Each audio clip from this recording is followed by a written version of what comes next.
This program features live coverage of an African safari and may include animal kills and carcasses. Viewer discretion is advised. Good afternoon and a very warm welcome to you, and a special warm welcome to the boys and girls from Tuckahoe Elementary, New Hope Elementary, who are joining us for the first time, and Centerville Elementary. Welcome to Safari Live. You were just looking at a Bateleur eagle there soaring in the sky, and my name is Steve Falconbridge. I'm joined on camera by the famous Davasito, and we are out on safari looking for wonderful things. And the Bateleur eagle is a very good indicator of meat on the ground, and we were looking very hard this morning for lions. We're going to continue looking for lions, and please don't forget to send through your questions with your teacher. Let us know what you'd like to talk about. If you've been on the show before, I'm sure you're going to have lots and lots of new questions to ask. And those of you joining us for the first time, there might be some new questions, but that's fine. Send them through. Questions are fantastic. Look how beautiful that eagle is soaring, using very little energy to fly like that. Looks like a tightrope walker, like an acrobat walking on a rope with a pole, doesn't it? That is where the name Bateleur comes from. See how it's like trying to keep its balance? And that's very exciting because it's going down. We are going to go investigate because that is the area we left the tracks of the lions this morning. We didn't find them, but we saw their footprints. Quickly jump on board. Make sure you've got some hats, binoculars, a little bit of water is always a bonus, and enthusiasm. On we go. We're excited. We've got other people out with us this afternoon. David, he's from Kenya. He's going to go down to his favorite watering hole. And then we've also got Ralph Kirsten, who's out walking. He's looking for the same lions we're looking for. So I'm sure he's going to be somewhere there. And we're going to follow up on wherever this Bateleur eagle has gone to, because that's what you need out here. Look at the signs of the bush. It's not easy to always see it yourself. So look at what the animals are doing, listen to what the animals are doing, and that can often tell us exactly what we're looking for. Aiden, does it eat meat? Yes, it does. The Bateleur eagle is a scavenger. It's also part of the snake eagle family, so it will eat snakes, but it'll also eat meat that other animals have killed. It is generally the first bird to find lions that have killed something, and it will sit there on top of the tree and try and get something from those lions, or cheetah or leopard, really depends, because they fly very, very well. Saw that flight pattern. They got a very short tail, which allows them to fly all the time, where our bigger birds, vultures and things like that, have got very broad wings, and they need lots of heat from the ground to be able to fly. So the Bateleur will come down, and then the vultures will follow him or her. Well, talking about my other colleagues on drive, David Gito would like to say good afternoon.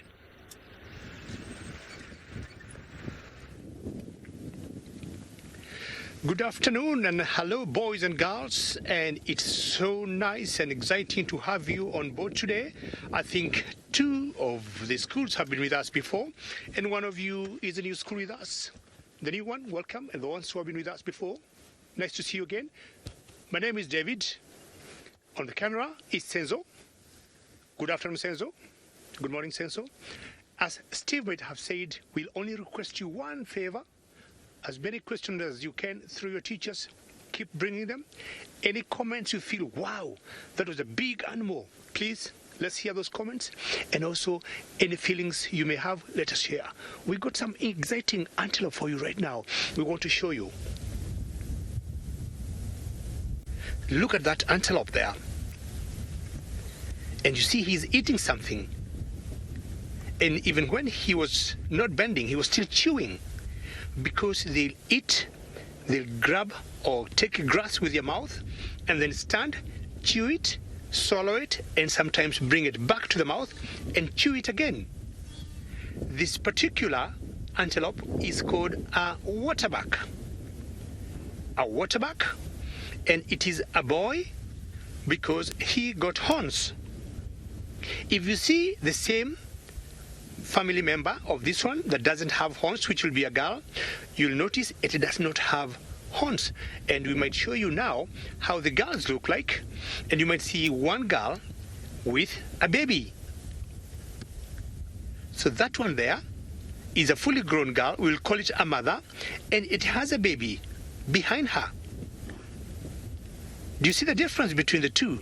So the first one we saw the big horns was the male, and this one here is a female because she does not have horns. But they are all in the same family, and we call all of them waterbucks. And they are called waterbucks because they always stay very near water.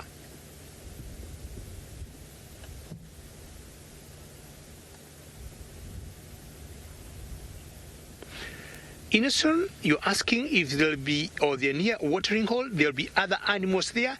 Yes, any watering hole in general will always have other animals. And shortly after you have enjoyed seeing the waterbucks, we are going to go a little closer to the water hole, and we might surprise you by what other animals will show you there.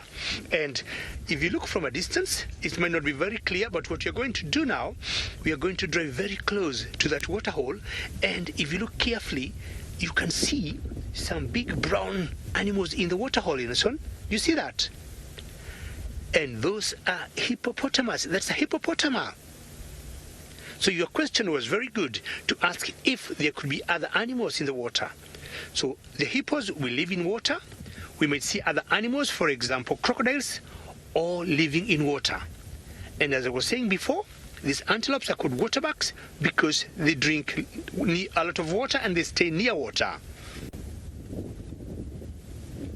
John, good question. As we show you new types of antelopes there called impalas, you're asking how does it use its horn? Now the boys will have horns like that. John, I hope you're a boy. And they use their horns to fight. It's not a very good thing to do, but once in a while, here in the wilderness or in the bushes of Africa, we'll get males occasionally fighting with each other. So the horns are very important for them to fight or even defend themselves. It's like a soldier using a gun when he's going to war. So he raises up there, of course not to fight with anybody, but there was a small little bird that was bothering it.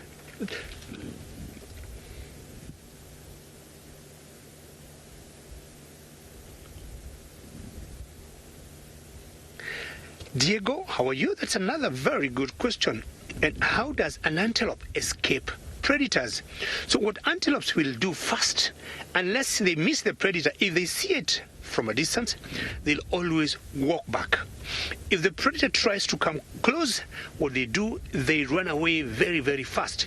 So for antelopes, the most important thing for them is to run away, especially like the one you see there with the baby. That's why the mother is staying very close to the baby. As much as the baby is eating, you look carefully, the mother is watching, because a predator could come at any time, and chances are if the predator would come, it will get the baby and not the mother, because the baby may not be very fast like the mother. So the baby is eating and the mother is very clever, is making sure she is looking that there's no danger. And if you look on the grass there, you can see the wind is blowing the grass a little bit. And that's not very good for the animals like antelopes, because when it's very windy, the animals don't hear very well. Hayden, good question. What do these waterbucks we are seeing here eat? Waterbucks will always eat grass, green matter, and we can say waterbucks are vegetarians. So they'll eat grass, sometimes a bit of leaves, sometimes a bit of plants that are green in color. So we can say waterbucks eat grass, or they are vegetarians. And I'm sure you also know vegetarians. We can also say herbivores. Herbivores are animals that eat green matter. Unlike carnivores, which are cats like lions or cheetahs or leopards that eat meat or proteins, these ones are herbivores because they only eat green. And you see the difference now between the males and the female, or the boys and the girls. So those are two big boys, and once in a while, should they fight, they'll use those horns to fight. Sorry, how long can a waterbuck do what? Look, sorry.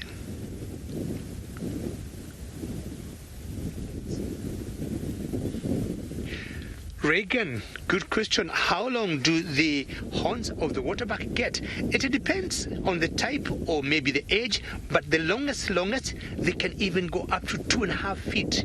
You can imagine, Reagan, they can go up to 2 or sometimes 2.5 feet. And they're very important.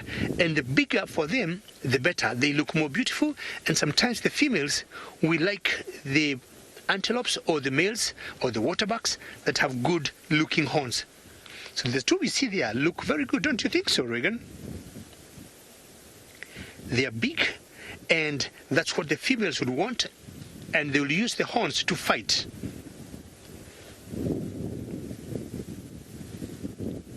Emerson, good question. Who do they fight with? In general, they fight amongst themselves.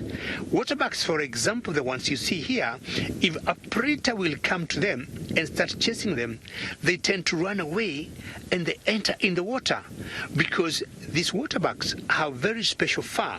The fur that you see on their body, it's hollow. It got holes in them. And once they get in the water, they can float and they can swim. And many cats will not want to go in the water. So what they do, the horns, they'll fight amongst themselves, but it's very rare they'll fight carnivores or predators with them. They have no time for that because they know they cannot win. So they only fight amongst themselves with the horns. Good looking. And in the background there, we saw different types of antelopes, and the sensor is going to show you that we call impalas. They are a bit smaller in size. You see, so this is the second species or the second type of antelope we're showing you, and these ones are called impalas. And if you look carefully, they also got horns, so they are also males. If you see the females of this particular species called impala, the females will not have horns. And in the background there's something coming running. Can you see that? All right, we'll be watching these ones carefully, but let's find out what kind of predator Steve got. Well, it is not a lion, boys and girls. It is a female leopard, and it's got spots. How beautiful is that? She is very pretty. She is the current reigning queen of Djuma. We are in the private game reserve of Djuma in the Sabi Sand, South Africa. And she is the most popular female around. The bushwalk team was here, following up on those lions that we were talking about. And so we came to give them a hand, and this is what they found. On foot. Can be quite scary on foot to see a leopard, because they do eat meat. But we do have a nice healthy relationship with them. You give them lots of space, and everything will be good. So how marvelous is that? How many of you have seen a leopard before?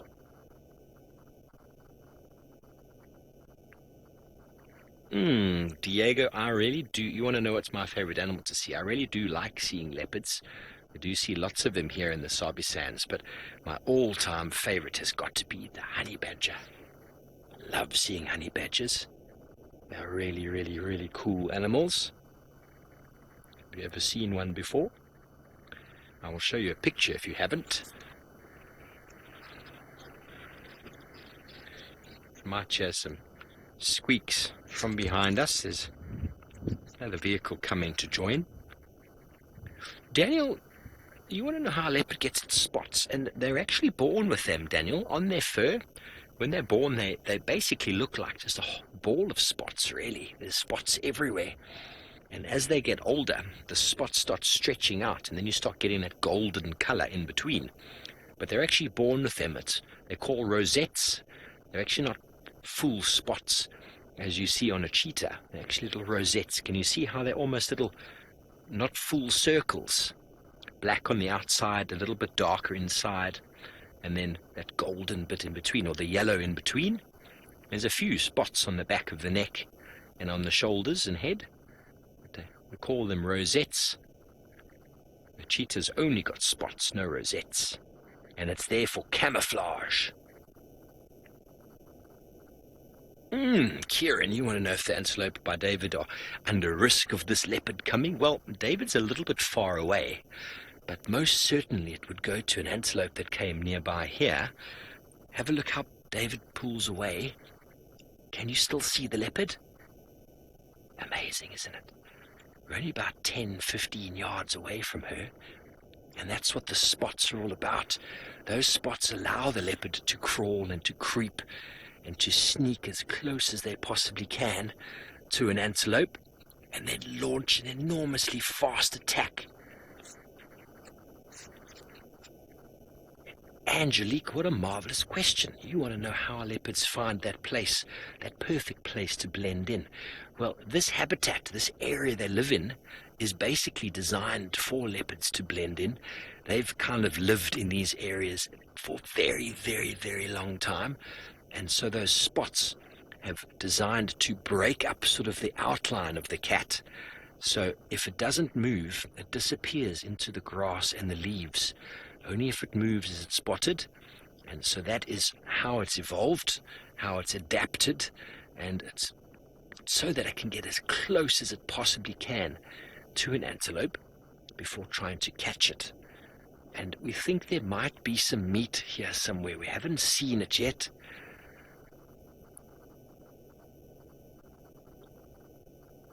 John, you want to know, very good question, what a leopard does if it's in danger. And David's going to show you there's a tree right here. And this is actually the tree that she was in before we got here. She'll go straight up there. There's actually some claw marks. You probably won't be able to see it. But she goes straight into that tree if she's in danger, and she can go right up to the top if need be, because lions can also climb trees, but they weigh a whole lot more than leopards do, and so they can't get very high. Leopards are the kings of trees. They can actually catch monkeys and squirrels in a tree. They are incredibly fast, and their very sharp claws allow them to climb up and escape. But if you look at her, you see it looks like she's having a cat nap, but look at her ears. Her ears are focused in all different directions. She's listening, she's scanning. If she hears something moving, she'll look at it, and then she can quickly, very quickly get up something and somewhere for safety. Now, what we would like to see is that this leopard has got a young cub, but we haven't seen her. I haven't seen her in a couple of days. But we did see some tracks the day before of the cub, but we haven't seen her. We hope nothing's happened to that beautiful thing. Sorry, Luke, who was the question asked by?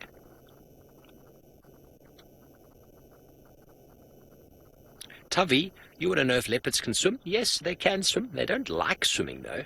But if you had to grab it and throw it in the pond, it would definitely swim. But I would say good luck trying to grab it and throw it in. They can swim if they need to. All animals really can if they need to, except for hippos. They don't swim. They run along the floor. But you throw any animal, I reckon, into a pond, and they will swim. Well, it seems like David is watching animals swimming, so let's go and see who.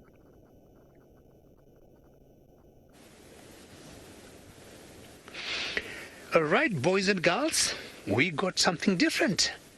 And we got something that is smiling at you. Will you call that a good smile? What do you think of that?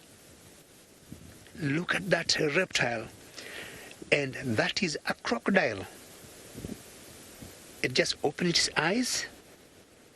Look at that. Closing the left eye now, having a nap. The right eye was a bit open, now it's closed. Opening the left. Look at it. How funny is that? Now both opened, closing the left one. The right one is open. How fun is this? And you can tell you what, girls and boys, this crocodile is watching you, eh? And that's why it's opened its eyes and trying to smile. So this crocodile here should remind you of the animals or similar reptiles that you got maybe back there that are called alligators. So these particular ones are called crocodiles, and this is the Nile crocodile. They are huge, they are long, and you can see when they close their mouth, unlike the alligators, the teeth remains outside. Eyes opened, saying hello, boys and girls. Close the left one. The right one is open. This is a very funny crocodile. Close the right one too, close both. And it's having a nap now. Just because it's a bit warm.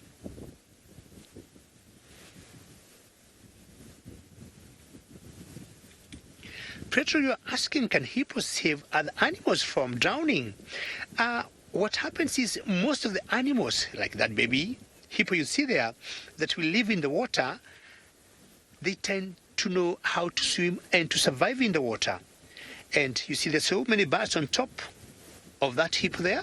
So all the animals that live in the water have learned how to swim, be they crocodiles, be they lizards, hippos, any animals living in the water will always know how to survive. So the hippos always take care of themselves, and the other animals will also take care of themselves.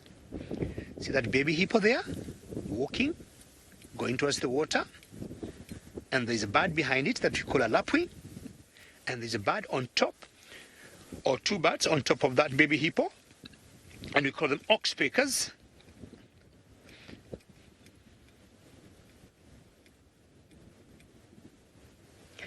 Catalina, you're asking how many teeth does a crocodile have? Let me see if I can remember, but I'll let you know later. But my guess is they got about 66 teeth. I could be wrong, I might verify that, but I think they got about 66. So what I'm saying, for fully grown adults like we human beings, we got 32 teeth, right? I'm sure we agree, right? Do you agree, boys and girls? But the crocodiles, what I've always known and remember, they have double that number. They have over double that number. I'll still double confirm, but I guess they got about 66 teeth. Can you imagine? But what is interesting, they don't use most of their teeth for chewing like we human beings. They'll use their teeth to bite an antelope, for example, or fish in the water, and then they cut it into pieces, and then they swallow. That's why you see, like, it has funny teeth, or some teeth are missing, but that's how they're designed. They're not designed to chew anything, but to cut meat in pieces, and then they swallow and they swallow. And you see, there's another crocodile down there. So there are two of them. This is much smaller in size. All right, remember we told you we are so many of us, and there's another gentleman by the name of Ralph that we want to say hello to all of you. Well, yes, exactly. Hello, boys and girls. My name is Ralph Kirsten, and we are out on foot in the Kruger National Park of South Africa. You're watching Safari Live, and the guy that's on the camera there helping me this afternoon is Fergus. How's it, Fergus? And hello once again to all of you. What you were looking at there to start with is a nice big ball of elephant dung. Look how big it is. That is very big. And well, this is actually a small ball of elephant dung, probably from a very small animal. And I would like you to send all your questions through your teacher. Ask all those questions that you would like to know, especially about people walking around in the bush on foot, where there's lots of big animals around, like elephants and lions, and even leopard, like you're seeing there with Steve, and that beautiful leopard called Tundi. Now, my idea for this afternoon is to take some tracks that we saw a little bit earlier of some lions and see if we can find it. There's apparently quite a few of them around, so we need to be very careful as we're walking through the bush here, because like I said, there are elephants and there are lions, but we're going to be very careful, and we're going to try to get very close to them as well. So you're going to be joining us on our little walk this afternoon, and I'm very excited. I'm a little bit late in the show, but it's because we've been walking for quite a while trying to find these lions, and we're getting very close. So I think hopefully, if we're lucky, we're going to catch up with them. Now, Pedro, lions and crocodiles, they can fight sometimes, but it's normally, obviously, when the lions go near to the waterhole, and now sometimes lions might even hunt a crocodile that's sleeping on the bank. You never know. But normally, lions don't really like water, so they won't go down there to catch a crocodile. Leopards are better at doing that. The only thing that lions go down to water for is to drink. Sometimes when it's very hot, you might find them a little bit in the water just cooling off, but they're not the best swimmers. Not like leopard can be. Leopards can swim, and they can also catch some crocodiles for food at sometimes. It's not very common, but it does happen. So, yes, sometimes. But you see, it's quite windy. We do need to just think about the wind here. Now, Emerson, there's lots of grass in that poop of the elephants, because elephants, they eat anything that they come across. All these bushes, all the grass, they'll feed on all sorts. And you see here, we've got some more elephant dung over here, and we can just break it up and have a look a little bit closer, Emerson, because elephants, they're not scared, they're not shy. Look at that. There's some twigs and branches, and you see how it goes almost straight through the elephant's body. There's leaves, grass, sticks, all sorts. So it's very important actually for the environment that the elephants eat all the stuff and then drop it on the ground. So Adele, thanks for your question. What happens to this poop? Well, you know what happens? Lots of insects get inside here and sometimes making it their little home. And that's why I'm breaking it up, just to see if there are, in fact, any insects in here at the moment. But we get something called dung beetles that we have in summer. At the moment, we're going into winter now. So they're all actually dormant in their little eggs in the ground. So there's not too many insects in here at the moment. But this dung is very, very important for the ecosystem, because they eat the trees and the grasses, and then all the little insects can eat this, and then the birds can eat the insects, and then you can have a caracal or a leopard eating the birds, and so it then forms part of the whole circle of life. So very, very interesting, hey? The elephants are very important to turn all of this back into the soil and make it available for all the other animals. So we think that elephants are heroes of the bush, don't we? I say they are. And, well, you wouldn't want one of these landing on your head, but hopefully we won't get too close to an elephant that he poops on us. That's what we'll be hoping for this afternoon, that we don't get pooped on by an elephant. That's something I would be very scared of happening. But we're going to be looking out for elephants. Maybe we'll see an elephant or two. You never know. There's been a lot of elephants around, and it does show, because look at all the poop that is around here. This isn't very fresh, but there were elephants around here earlier today. So we just need to be careful that we don't walk a little bit closer to them. But we walk into the wind so that the animals don't know that we're coming. And hopefully we can get close enough that they don't even know that we're there. But then we can leave without them knowing as well. And then everybody's happy. We get to see them, and they just carry on doing exactly what they were doing before we came. And you see this nice big game path? It's a very big path. It's almost like a road going on here. That's made by elephants over hundreds of years, walking along the road here. And we're going to continue walking along this road, see if we can find those lions. But while we're looking, let's go back to Steve with that beautiful leopard.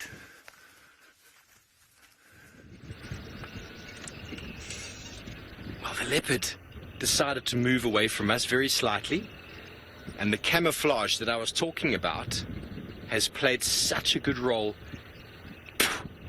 It's disappeared. Completely just vanished from sight. She could just be lying flat in the grass. Have a look at what we're dealing with.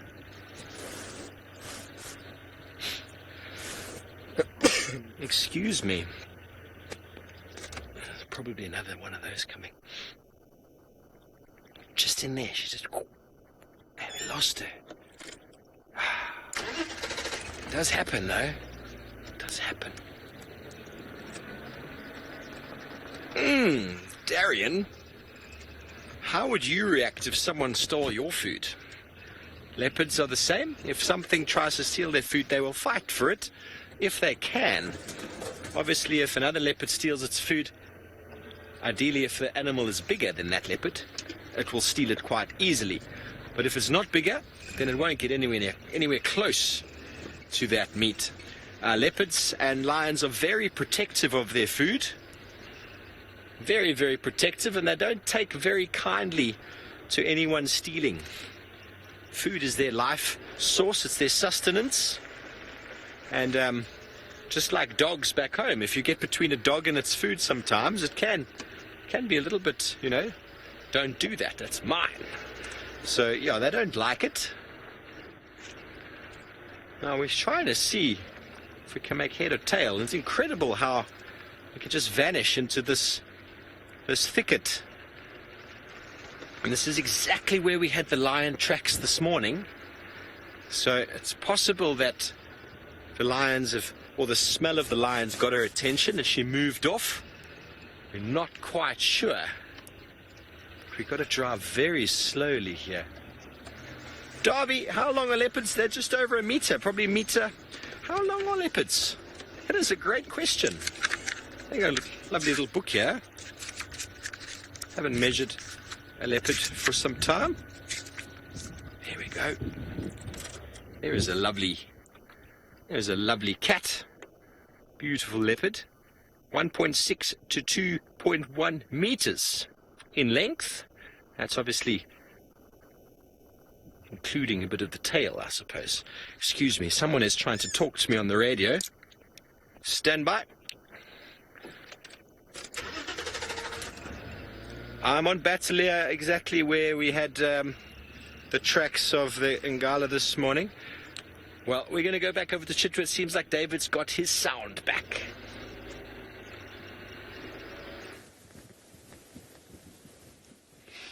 Yes, as one of you had asked me a question before, what animals would be found in water. We spoke of crocodiles, we spoke of the waterbucks that were near here, we have seen the hippos, but we also usually see birds by the water, which will be trying to eat anything in the water, fish, any shrimp, any water-living organism like this one. And this one is called an egret. It's called a great egret. And one thing you can notice, it has a long neck and also a long beak, because sometimes they go fishing and they just throw their head or their beak into the water. You see that? It's just looking. They don't move a lot. They are always very patient, and when they move very slowly.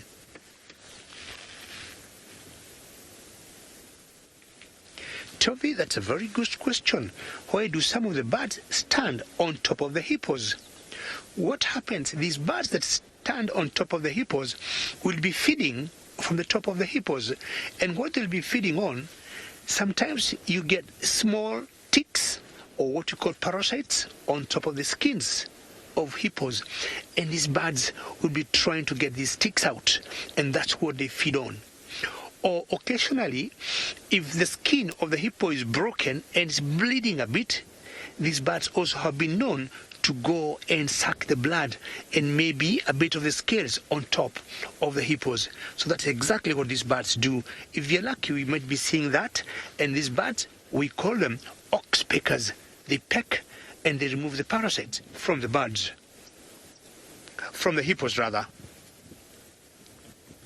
Sorry about the area there. So what we're going to try to do, we are going to move a bit forward and see whether we can see hippos much better than where we are, and most likely see those birds that will be trying to get all the ticks out, or we might see some that might come and land on these particular ones here.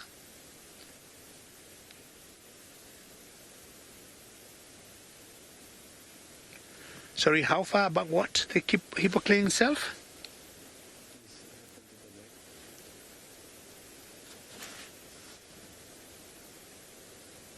John, very good question. How often does a hippo clean itself? I think, John, the hippos are always clean. They're always in the water, so they'll always be taking a shower and cleaning themselves. So, John, yeah, hippos are clean, I would say 24/7, because they're always in the bathroom, in the water. So they're always clean. And John and the other boys and girls, we might show you another small surprise now. Just hold on right there and don't go anywhere. we might see other bigger mammals than the hippos that might also come drinking. And I got one very good question earlier, that what other animals will be found in water. Now see what else we might be showing you. We might be showing you ellis or elephants that might have come to have a drink. Sensor, tell me. Keep going. Good. Just hold on for 2 seconds. We might hold a whole family. All right. Now, boys and girls, look at the surprise we have for you.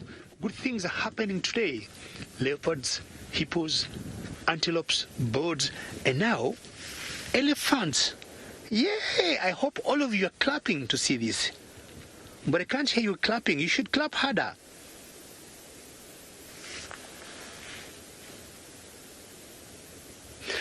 Leoden, did you ask if it's right to see a pack of elephants? We would say a herd of elephants, Mrs. Leoden.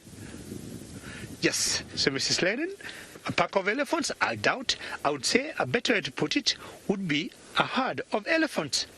And here we got all of them, mothers, sisters, aunties, cousins, babies like you.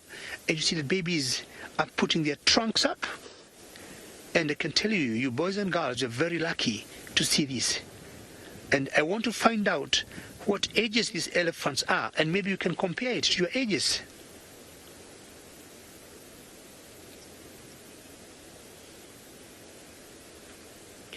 Diego, good question about how many elephants could be in a herd. It varies, and you might get a small herd of only maybe 4 elephants, maybe a mother with her 3 young ones.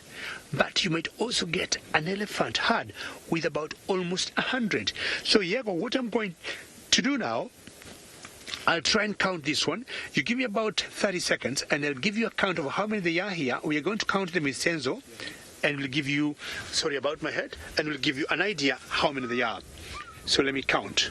1, 2, 3, 4, 5, 6, 7, 8, 9, 10, 11, 12, 13, 14, 15. All right, Diego, I counted about 20. Can you believe it? About 20 elephants. And slowly they are marching. And what we do when you see them getting close to the car, you put your voice down and it becomes a bit soft. John, that's a perfect question. And you're asking if the elephants can swim. And yes, John, elephants can swim. Can you believe it? They are much bigger than hippos, but hippos cannot swim. Can you imagine, John? Elephants are huge, but they are able to swim, while the hippos can't swim. So they're coming so close to us, and they'll just come, and I'll just put my voice a bit low, and it'll be a bit soft.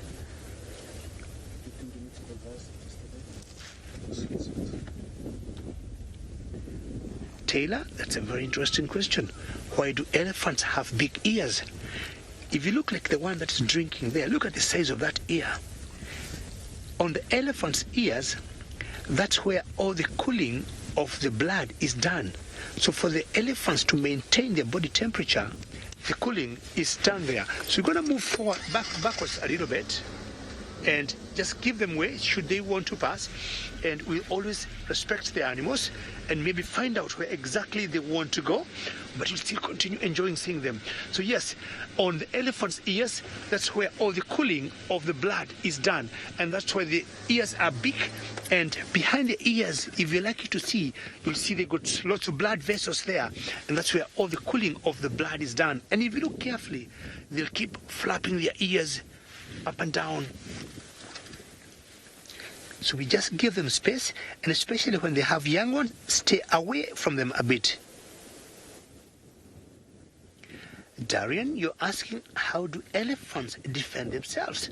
Number 1, elephants are very big, Darian. 2, they're very strong. 3, you see those tusks there? They use those tusks to fight anybody, any other animal. So they are big, they are strong, and they'll use those tusks to fight anybody who might come close to them. And they may also use their trunks, but in general, Darian, they use the tusks to defend themselves. So we give them space to allow them to pass, and they might be going somewhere. You see how majestic they are? And when you look on elephants, there'll always be one that will be in charge. And most likely, the one that is in charge is always the oldest, and it's always a female. So just look at them just walking. And so long as you're quiet, you've given them space. Can you hear them just playing among themselves?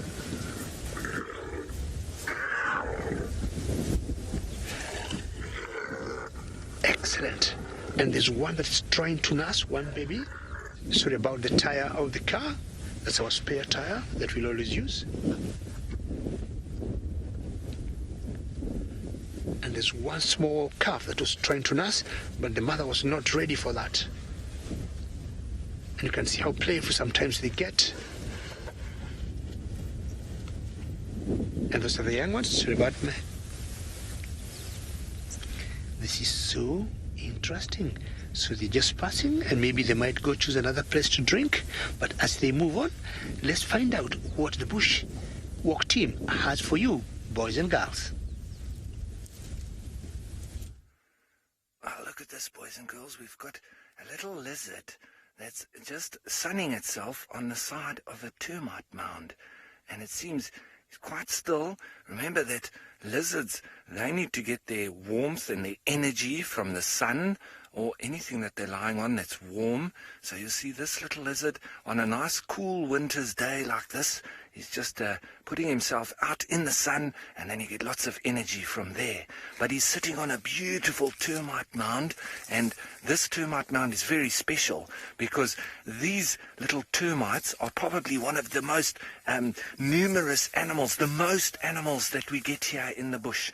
We don't often see them because they're inside this little home that they've built.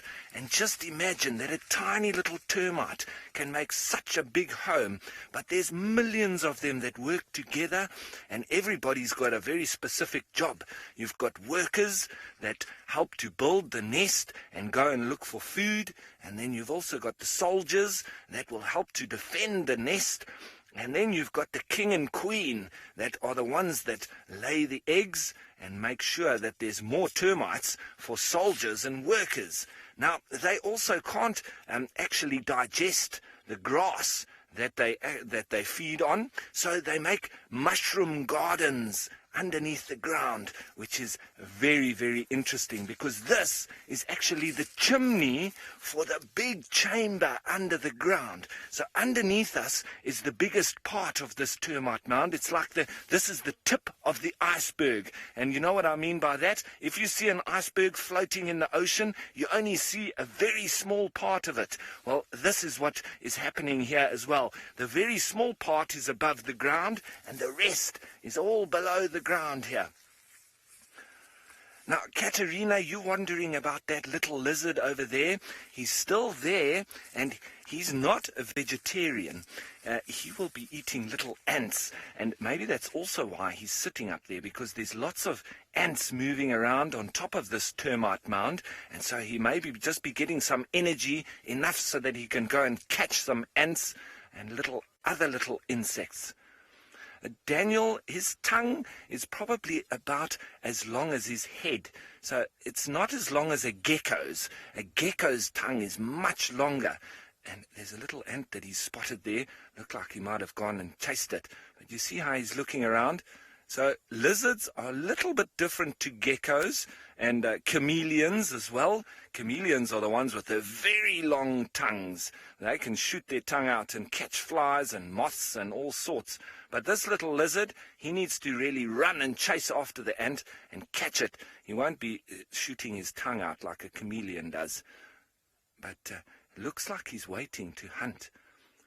Aubrey, thanks for your question. Lizards are fast only after they've been sitting in the sun for a long time. So this one might be quite fast now, and if I had to try and catch him, I'm sure that he will be too fast for me because he's sitting in the sun. But early this morning, when he hadn't had any sun like he has now, he would have been very slow because he doesn't have enough energy from the sun. So that's why he's sitting out on the side there, getting the energy and also waiting for an ant to come past so that he can chase it and catch it and eat it. And that's obviously what the little lizard is doing. But this termite mound is also home to all sorts of other animals. You can have snakes going in there, little mongooses also using it as their home. And even on the side here, we've got a much bigger hole that maybe something even like a jackal will go inside in a big hole over there. Look at that. So I don't want to put my hands in there because there could be a big snake in there like a black mamba or a python or something like that. But that would be a very nice home. And all thanks to the termites, hey? So we need to also, like the elephants, say that they're the heroes of the bush. Well, termites are too. Now, thanks for joining us once again to the schools. We hope to see you again on another school drive. But for now, I'm going to say goodbye, and hopefully I can get back safely to the vehicle. So goodbye for now, and we're going to go over to Steve. Thanks, Ralph. Well, welcome everybody. We have not managed to find any more signs of this elusive Tundi. We did get a bit of a view of her though, which was nice. We have Rex in the area assisting and Herbie's with lion tracks, but it's in the same area. So we're going to have one more go here. One more go.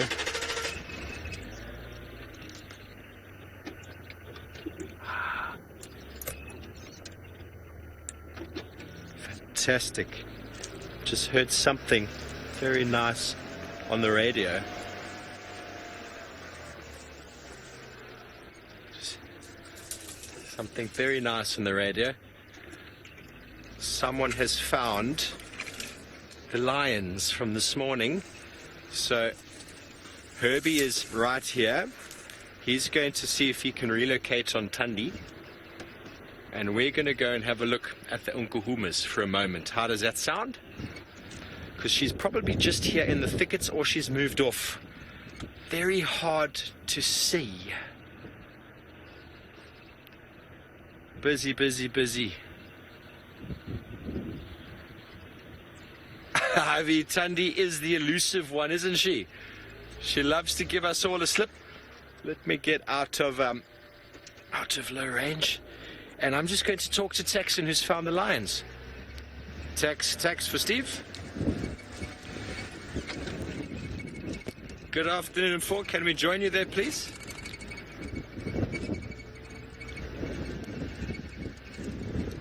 Good afternoon, Tex. Can we join you there, please?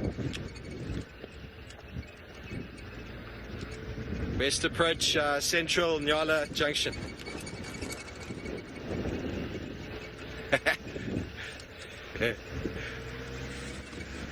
Yes, well, we put in a lot of work this morning for the lions. I'm just going to confirm exactly where they are. Tax confirm, best approach, Central Nyala Road Junction.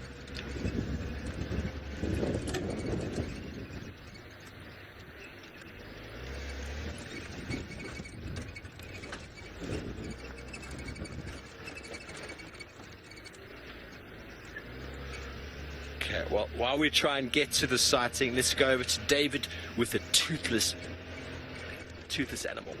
Not toothless.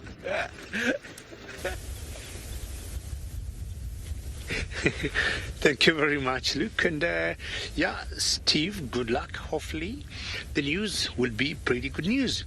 We have this reptile here, the crocodile, with its mouth open, and we have always wondered, do they open the mouth to cool off?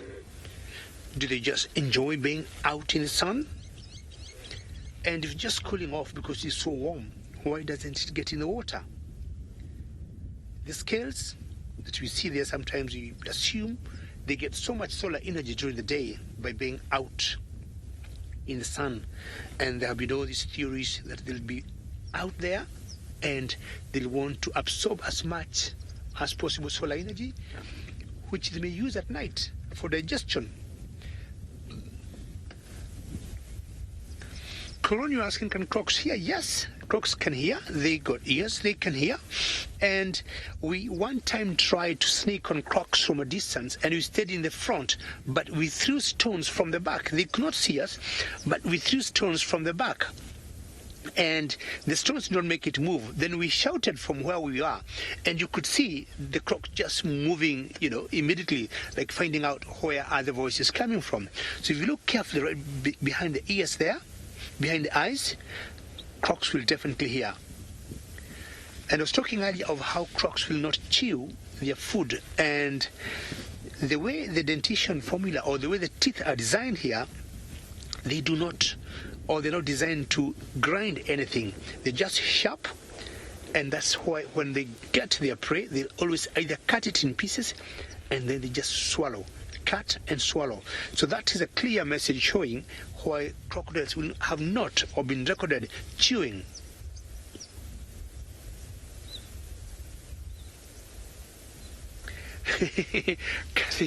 Kathy, I don't know whether these crocs have dentists or where they bleach the teeth to get so white. But I tell you, Kathy, what they do not maybe eat so much sugar like maybe me and you, and that's why their teeth look so white. Way back, we used to say we had small little like plovers, small little birds that will come and remove any meat or anything like that, or any dirt on their teeth. And those birds, we used to call them the crocodile toothpicks. And yeah, I mean, I like your comment that the teeth are so white, and I wish mine are not as white like this one's here. But yeah, if you would know how crocodiles are able to do that, Kathy, we'll let you know and maybe share the information. But basically, they maybe don't do as much sugar like we do. Their lifestyle is much cleaner and maybe much better. Yes, and we just, yeah.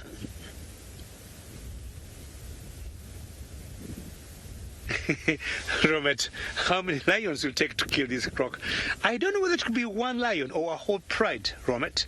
But the first thing is we have always known if any one lion would be able to shut the mouth of the croc, that's the first weapon to subdue the croc. And then a second one would be able to hold the tail, because the swings of the croc, Senzo is laughing, the tails, they can give a very big swing, and you do not want a croc or even a mountain lizard to hit you with the tail. They're very, very powerful. So I would say if lions could be clever enough and maybe have 4, 2 on the tail, 2 on the mouth, I guess, Robert, they would subdue it and maybe try to turn it upside down and, feast on it. And Senzo just picked up on the back left leg there. Yes, on the back left foot there, if you look carefully there, the foot is missing. You see that? I would not even have an idea. Maybe Romet, the lions we're talking about, could have been responsible, could have been an infection, I have no idea what could have happened. I have never seen that before, and honestly do not know what might have happened there. And the big guy is still there. Maybe it could be this one that beat it. Who knows? Mercy, do crocs snore when they sleep? Look, that one, Mercy is opening one eye and closing the other. Mercy, my guess is they do not snore. I've been here a couple of minutes and I have seen this particular. You see it, Mercy? Its eyes are closed, and I'm not sure it's having a nap or proper sleep, but I've been trying to open my ears, Mercy, and have not been hearing it snore. So my guess is maybe they don't snore. One thing we might try and do one of the nights, maybe me and Senzo, is to come and listen to them to find out if they snore, but I highly doubt. But it could be exciting to know if crocs snore underwater. Let's find out what feathered friends that Steve got.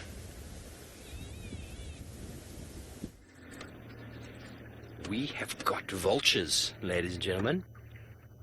And these, to me, are the most reliable vultures when it comes to finding meat and predators. These are the hooded vultures. And I was just having a chat with Texan, who found them now, and he would have moved in because of these vultures. And the tracks are all over the road now that we just come in on. These lions have been up and down. They have been giving everyone the runaround today, and they've been in this block. And it looks like there's blood all over their faces, and they've probably killed something not so long ago. And when we were starting the show, as we were going live, we actually had some hooded vultures in the distance that were circling, and we got the batelier, and that we were on our way to this area when Herbie called us that a Tundi had been found. So that's what delayed us getting here, but Taxon has found him, and that's why we go on all these different roads to maintain or to maximize the surface area that we can cover. But I want to ask you, ladies and gentlemen, are you ready to see some lions? Yes? I certainly am.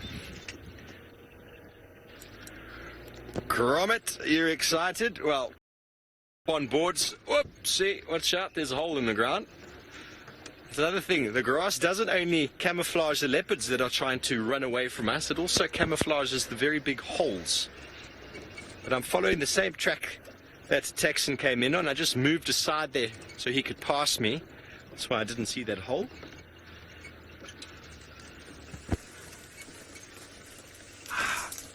Just going to stop there, Darby. This morning I was talking about lions, and if you see them in the grass, that is what you're looking for. Look at the ears. Can you just see the ears above the grass? That is what we would see from about this distance when you're walking. This is about the safest distance. Obviously further away is safer, but this is about as close as I would go on foot with lions without them reacting too much to us. It's about 40 yards or so, and that's the look exactly with the ears up like that. That's what we're looking for in the long grass. Okay, now that you've seen them camouflage in the grass like that, the tawny cats, we're going to move a little bit forward, and Luke's going to feed Gromit's comment again. So I am a boy, can't do everything at the same time. I'll admit that.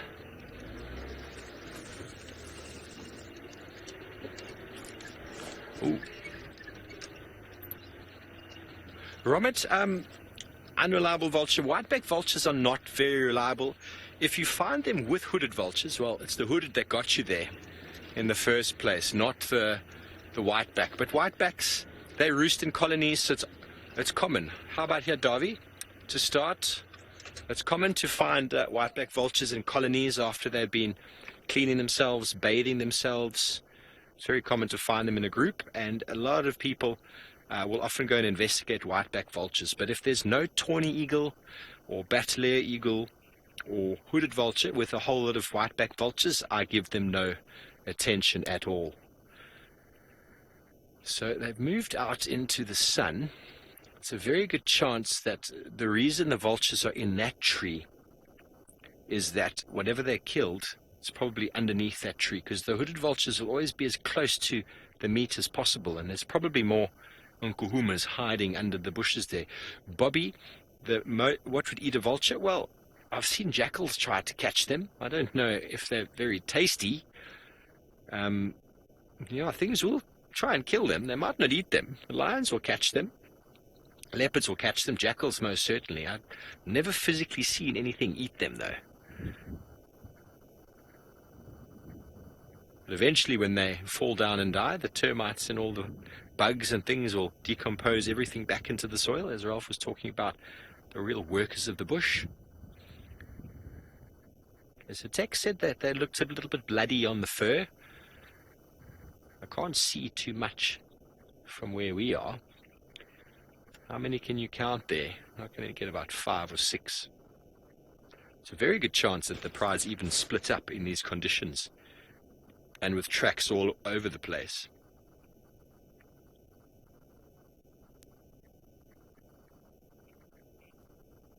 Tiva, that is a great question. I don't really know.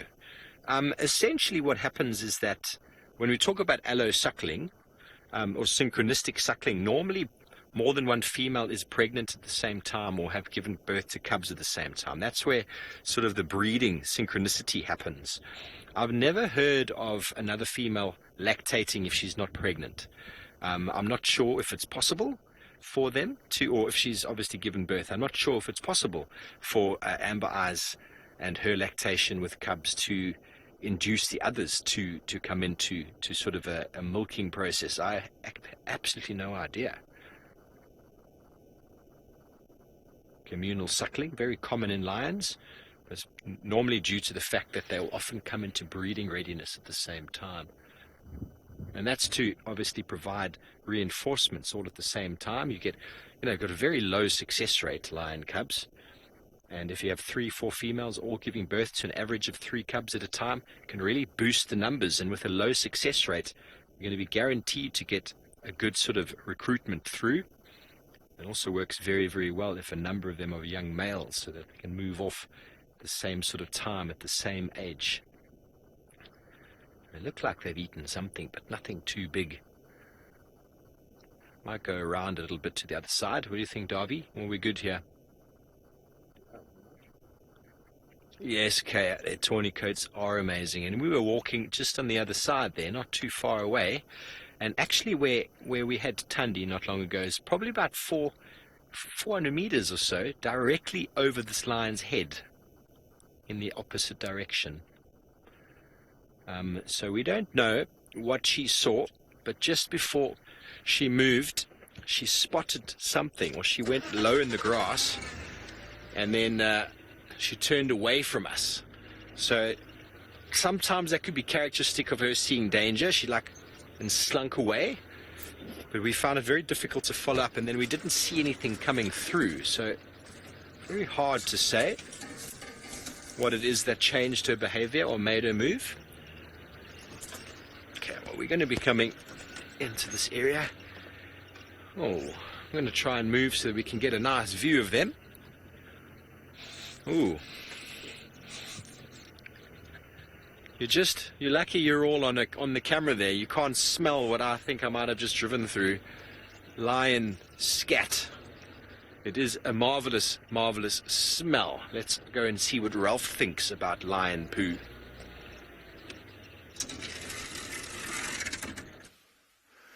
Well, everyone, you know that I've also had quite a couple of experiences the last couple of days with those lions and smelly poo. And it is quite incredible. You can almost taste it. You can almost touch it in the air. That's how stinky it is. Now, I've just stopped next to it. This looks like an old knobthorn, and very often used by all sorts of animals for all sorts of different reasons. First and foremost, we can see that along the side of it here, we've got lots of termite damage. So the termites have obviously been accessing this, feeding on it. There would also be wood-boring beetle larvae that start to bore themselves in. And all these little dots here, that's your wood-boring beetle larvae that go into these little holes.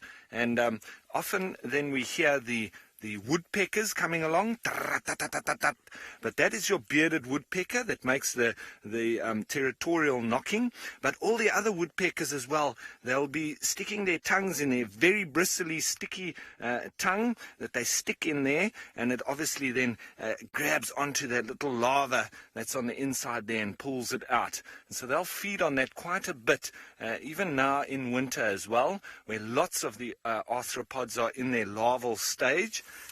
So very interesting indeed. But then there's another big hole here. Looks like it was excavated possibly by a woodpecker. Could also be a crested barbet. They are also one of the ones that make these kind of holes. Other birds that do live in holes but don't make them themselves, the hornbills, they would also use sometimes that of a knobthorn.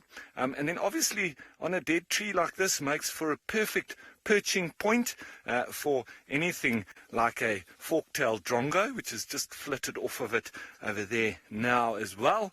And yes, so even a dead tree like this, used by so many different animals, and vultures could use it to come and perch on at the top, battaliers, and as we saw a little bit earlier as well, we spotted her and she jumped down a little bit later. Tundi was using a dead tree too. So dead trees are absolutely gold dust out here in the bush, and there's so much going on here. So please, everybody, send us your questions and your comments. What do you know about dead trees? What other animals use dead trees like this? Let's make that a point in focus now on the bushwalk. I'm going to look for different dead trees, see what we can find, scratch around inside.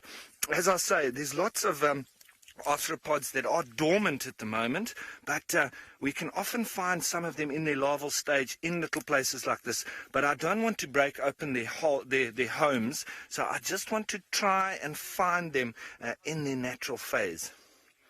Gemma, like this hole here, this looks like it was a bit of a knot in the tree, but it can then be hollowed out by woodpeckers, and as I say, crested barbets as well. They will also make their own holes in trees, but the hornbills, for instance, they don't make a hole in the tree. They'll use an already existing hole in a tree like that. And hornbills are very interesting, because what happens with them is, obviously there'll be a big chamber sort of inside. So you've got the hole and then a big chamber that they make on the inside there. And once the male and female have mated, the female will go inside the hole, obviously, as I say, not as small as this, with a big chamber in there. And then what she'll do is she'll be sitting in there, nesting a little bit. The male will come with mud, and he'll start to close up. Slowly but surely, he'll put mud around the outside here. And while he starts doing that, she'll start literally plucking out all her own flight feathers, because it can be quite cramped on the inside there. So she pulls out her flight feathers, making her literally flightless. Okay, and she does then keep some of those feathers just for nesting material on the inside. That male then continues to close up this hole, leaving only a little slit like that he can just fit his bill inside. And he'll fly backwards and forwards, and now she's totally dependent on him. So he'll fly backwards and forwards and feed her.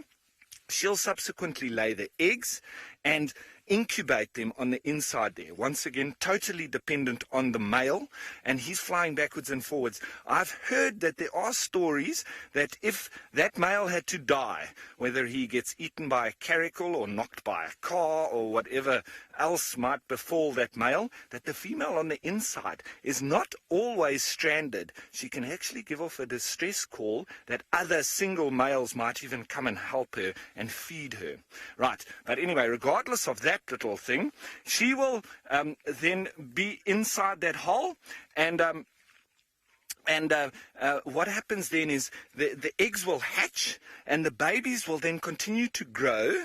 And once they are of size, the female's wings would have also grown back at that stage. And once it gets so cramped inside that there's not enough space for anybody to move, she will break out the mud that has been formed there, and they'll all come out and go up the branch, and then the male and the female will start to feed the fledglings. Eventually, they will then fly off on their own. And that goes right across the board with the hornbills, even added to ground hornbills. But they obviously need big holes in trees because of their literal big size, and that's one of the reasons why they're actually such rare birds, because those big trees that they require for their big nest, there's not many of them left. There's other reasons why they are rare as well, but very important with hornbills to note that I'll look for another dead tree that's got some of that mud remnants of those hornbills there, and then we'll have a look. But holes like this could also be used by squirrels and also genets. Genets might also actively go into holes like that. Like we've seen, we've got Genet Jackson, but that's where the tree is very hollow on the inside. So not quite like a knobthorn, more like a marula tree, and those ones that generally get hollow on the inside. Your fig trees also get very hollow on the inside, as well as a couple of the other trees too. But very important, even though the tree's dead, still forming a very much part of life out here. And speaking of life out here, seems like David, Rafiki Dave's, got all sorts of life on his side. Yeah, we got some nyalas here, and they keep moving, not stopping. Let me just try to reposition and go for... How is that, Sienzo? Not bad? 3 young bulls of nyala moving forward. Let me just try and reposition a little bit and see whether we can have a better visual of these young bulls of nyala here. They must be way on the move. Anything better, Senzo, or nothing? Well, they might have gone and not very good. Anything there? Let's see if we can get them from a distance. But I'm looking at the kind of season we have now, the winter. And I'm guessing all the browsers now will tend to do better than the grazers, because the grass looks pretty dry and, not of much nutritional value. And any tree that will be left with any leaves will be of much benefit to the browsers. And of course, we all know the nyalas are browsers, and that might help them a lot. As we move on, so think nyalas, kudus, steinbocks, duikers, those are the antelopes that may do pretty well now after winter comes in, and most of the trees will lose their leaves. Anything small left would be good to keep them going. But elephants have to change their feeding lifestyle completely. And we have noticed the last few weeks, they have started to uproot or bring down or knock down trees for them to reach the roots, just to substitute all the dry grass now that's coming up. And I was thinking this morning, we might complain it's winter, it's cold, the trees are losing their leaves. But then when you think of it, if winter would not come, summer would also not come. And it would be pleasant to have summer when it comes. So just trying to connect the two, winter and summer. Yes, winter, it will be cold, which is so natural. That's how Mother Nature gives us the seasons. But it'll be wonderful to have winter as we look forward to better days of summer. So we just came around Chitwa area to find out this hornbill down there. So it says it's going to move. Busy feeding. The hornbill down there on the floor, on the ground. The yellow-billed, southern yellow-billed hornbill. It might be trying to swallow something that it can swallow. Oops. Off it goes. Let's see what they can catch up. There are two of them. This one could be a male and a female, and what they are up to. And there's so many of them coming here, which we rarely see, like the African grey hornbill. See all the bats there. White crown shrikes. They must have just selected this tree. The shrikes jumping down, the hornbill still remaining on top. Not sure what they liked on this tree. There are like 3 different species of bats there. The white crown shrike coming down. Looking for something to feed on there. The shrikes will always go in big flocks, unlike the hornbill that you see in 2s or at most maybe 4s. These white crown shrikes will be going in big numbers. Good job there. Very colorful birds. All right, let's find out what Steve's lions are doing now.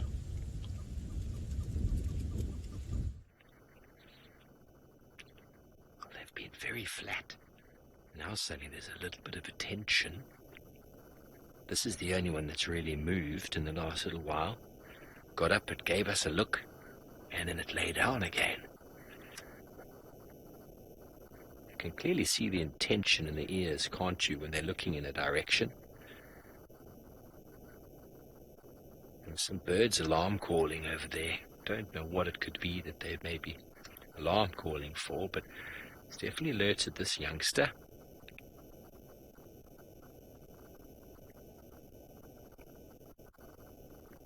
They seem to have not full bellies, but they've definitely got some meat in there. But we know that they don't mind hunting on a full belly, especially when there's a bit of wind.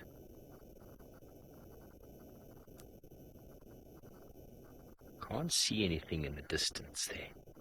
But this is what the lions are very good at, and basically what this one's doing is exactly what I was talking about this morning, and when we got into the sighting, is if they heard us coming, this is the look that we'd get. We'd just get this little sort of head above the grass, ears, and that is the sign you're looking for. And so you've got to be very aware when you're walking out here.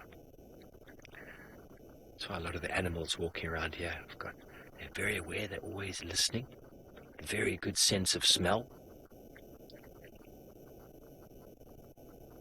and the interest is gone. So Please, folks, don't forget we are live and interactive, so send through your questions, follow the YouTube stream, or drop us on a hashtag on Safari Live on Twitter.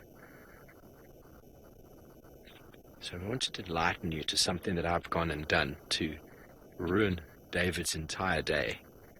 And it is here on the dashboard. I'm going to try and angle it so it doesn't get too much glare. That is a photo of my wheel. I'm just going to try and cover the sun. I'm not doing a very good job. And that is a lion poo on the wheel. There it is. And it's right over my right hand shoulder. And the smell is unbelievable. Marvelous tread, that, isn't it? So we drove through it. The wind is coming from there, so I'm in a bit of a safe spot. The tire is over there, and David is on the back over here, shaking his head, very upset with me. I had many trackers that worked with me back in the day that used to give me a look when I did exactly that, because his job when we get back to camp would be to have to go and wash that lion poo off of the car. But the problem really is that it sits with us. It doesn't matter where we go now for the rest of the day and evening, we're going to be followed by that scat. So we're probably going to scare all the animals away.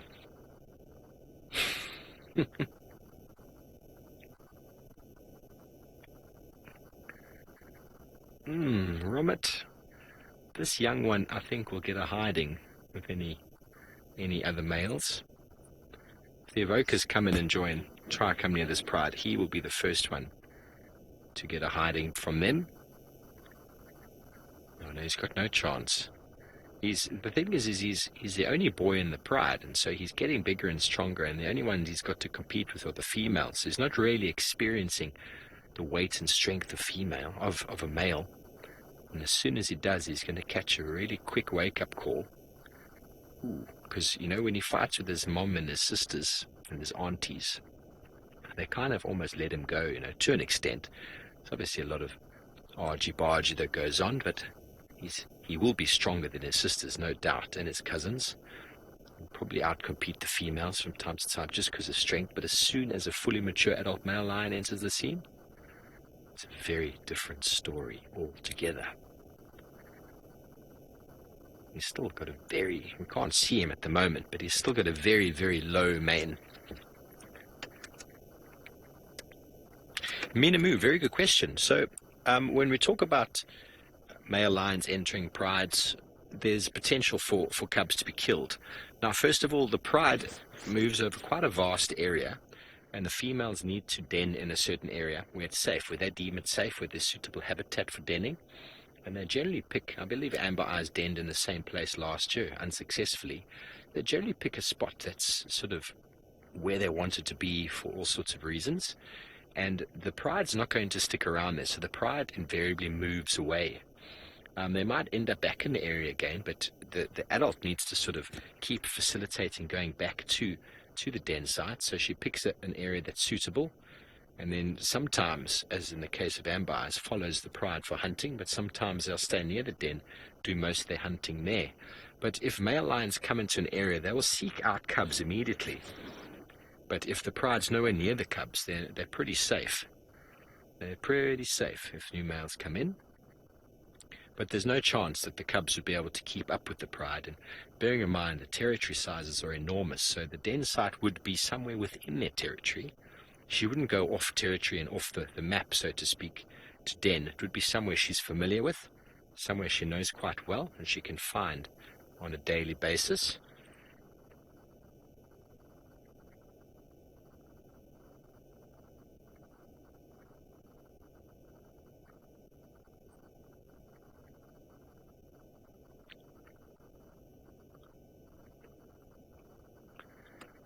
Hello, Tula Ann, aged 5. What an interesting question. You'd like to know why it is summer wherever you are. You must be in the northern hemisphere, and we are in the southern hemisphere in South Africa. So we're in a big ball like this, and what happens is that the earth, this massive thing that we're sitting on all the time, moves like this according to the time of year. And when you are having summer, we're further away from the sun, and so we get winter. And then when we are having summer, you're further away from the sun and you get winter. So it's just that movement of the earth, like a big ball as it moves in relation to the sun heats the earth much better where you are right now, and here, not so much. But then in our summertime, it heats here a lot more, and that's why we've called it summer and winter, really. It's just a name we've given to something that happens to the movement of this enormous planet that we're on. And it takes a very long time for the planet to move. That's why our seasons are so long. Well, folks, Davy and I are going to grin and bear the smells. Let's go and see what smells and tracks the bushwalk team have found. So, those lions that Steve is sitting with at the moment, these are obviously the tracks that they have left. And I was with them last night, and they've done a massive amount of moving during the evening because Steve was following this morning as well. Now, very interesting to see here. You can see the back foot has stepped in here, with the front foot being much rounder over there, and slightly stepped on by the back foot with the toes over there. I'll just put a little bit of light on it, just to, as I pan across, you can just see it a little bit clearer there, just like that. Very nice, clear 3 lobes at the back, and obviously very nice lion tracks there too. Now, however, like I was saying about when I was on bushwalk last, lots of tracks at the moment, and very clear, very fresh as well, because all the roads have just recently been maintained or dragged, and how they do that is they normally drag some tires down the road. Just a very quick light, a lot over here as I scratch across all these little tracks here. They look like small little sort of almost triangles, and you can't make out too much detail in them. This is these scrub hairs, and if we look at one over there we can actually see where the little claw marks are actually in it, but they've got lots of hair on their feet, so you often get a very nondescript sort of pad at the back, but it very often makes like a V in the front. So very interesting, but there's been a lot of them moving up and down on the road here, and that is one of the tracks as well. Now, something else that has moved up the road here is this animal here. Now, I would like to know from you, please can you try and tell me, let's have your guesses, what animal is this? What animal is this that's walked up the road here? And we'll have a look at all these tracks. Look at them there. It's awesome. He's been walking up the road. And while you think about it, there's also some other tracks that I'd like to show you. These are a little spur fowl with 1, 2, 3, with a little track at the back. Now, Romit, you ask a very interesting question. How much has tracking changed over the years? Romit, do you know that tracking is the earliest form of science? Now, what is science? Science is provable theory. Okay, so you have a theory, you can write it down, and then how is it actually sort of come to pass? You prove it. Okay, so science is a provable theory. Now look at tracking. The ancient Bushmen, the Khoisan and the people, what did they used to do? They used to, through a theory of finding a track on the ground, would be able to identify what animal it is, and then follow it and prove it by finding it. So their theory was, I'm waiting for you to tell me what animal this was, okay? So that animal was here, and I'll say it's animal A or animal X, and we then follow this trail, and we find it and we prove it. So Harold, you saying that this is a porcupine. Well, I'm going to say that you are a little bit off, Harold. It's not a porcupine. What we can see here is we can see a bit of a pad, we can see a bit of an indent over there. Looks like some sort of paw marks or something over there. It's not far off, Harold, but it's not a porcupine. Kathy, you say honey badger. Honey badger is also slightly different, got very clear claw marks in the track and very 3 that stick right forward like that. And then you've got a very clear round sort of pad at the back. So it's not a honey badger, Kathy, but both of you very good guesses. Nick and Kia, well done. You have absolutely got it right. It is a vervet monkey. And how I want to just show you that is, without me standing in the light, here we've got a front foot, okay? And very much like the lion as well. There's your front foot. If I put my hand there, you can see the front foot has been put down, a little hand with a V at the back, and a little thumb over there. And then the back foot is stepped down. You can see where the thumb has gone over there, and the little pinky has gone in over there with the little nails over there. And we always say that very clear V is for vervet, and especially on the front foot, V is for vervet, and with a baboon, it makes a very clear B at the back. So B for baboon, V for vervet. So nice, clear, and I can say that this was the right front and right back.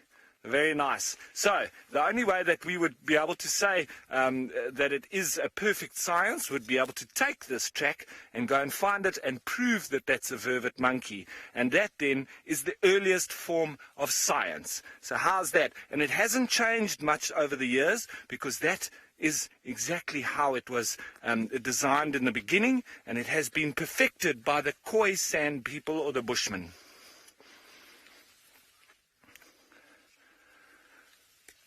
Now, Surfer Gree, new viewer, thanks for your question. There can be a little bit of problems with baboons in South Africa, because especially where there's a lot of tourists around, tourist safari camps and so on, the biggest problem with baboons, as well as with vervet monkeys, as well as with hyenas, and it also goes right through to sharks, etc., is where humans start feeding them. That's when they lose their fear of us, and then they actually become dangerous. And it's normally around food, and especially when they start associating humans with food. So if there's lots of dustbins around, or if there's tourists giving the baboons food to take photos, they start losing their fear and they become very dangerous. Now, Jackie, that's a good idea from what you're saying. Could we take impressions to put in the tent? What we would need to do there is we need to make a ring with paper, put it over the track, and then we put some plaster of Paris on the inside. So I'll wait for James to get back and I'll ask him if we can do that. And then we could get some lovely lion, leopard, cheetah, monkey, all of their different tracks, and we can put it in the tent. The other thing is that I've got a very good sketchbook of tracks that I can also show you from that, because you have those two different methods, but I like to use the sketch because it looks quite similar as well. But there's always the option of doing that plaster of Paris story too, and so it's all the different ways. Right, I think we need to go through here. I still want to see if we can maybe catch up with Thandi, and who knows, maybe there's amber eyes that's moving around that's loose from those lines. But while we try and get some clues here, I'm going to send you back to David, who's got those elephants.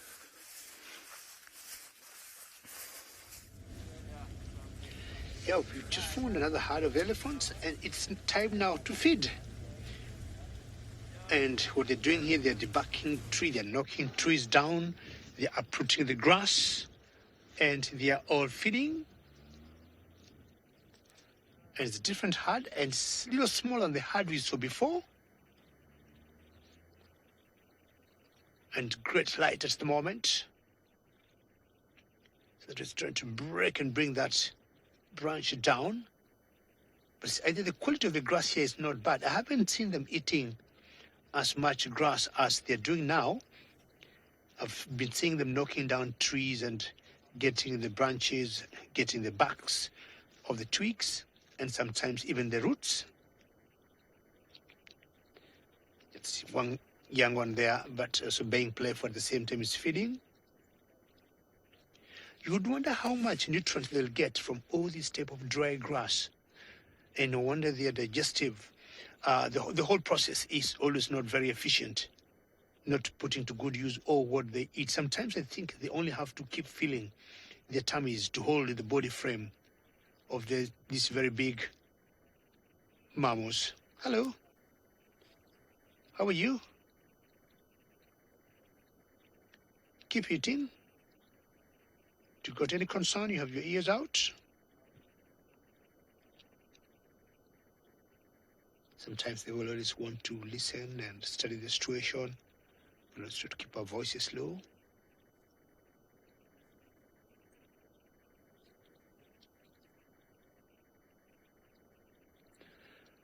Almond, your question is, how much can elephant eat in a day? Well, depending on age and maybe it is physical condition, the fully grown ones, in one day they may end up eating anything 500 to 600 pounds of food in a day. Some very huge males have been known to eat even 600 pounds of food in one day. So you can imagine, eh? And that sometimes is a bigger weight than human beings in terms of weight. 600 pounds of weight, and is a combination of grass, leaves, branches, roots, barks of the trees, anything. There's a lot of stuff that they put in their mouth. And to get to 600, honestly, it involves a lot of eating, eh? A lot of eating. But anytime you see them knocking down trees, sometimes they knock them halfway and the same trees will regerminate and keep growing again.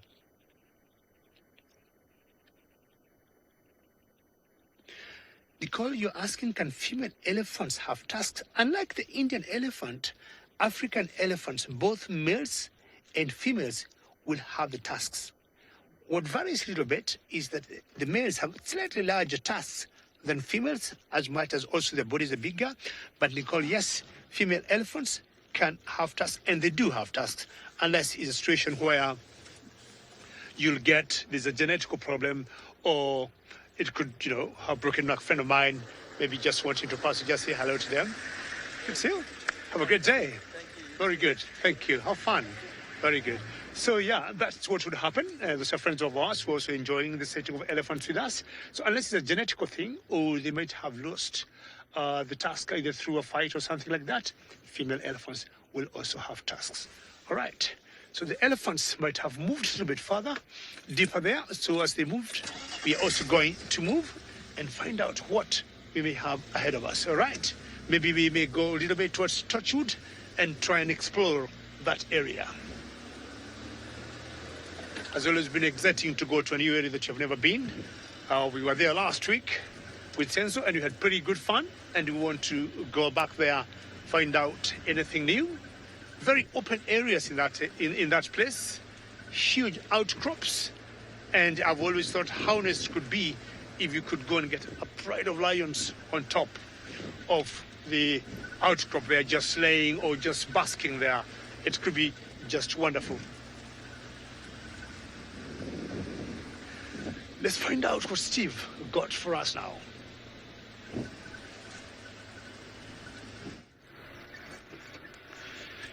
Hello, folks. Well, we're driving that way.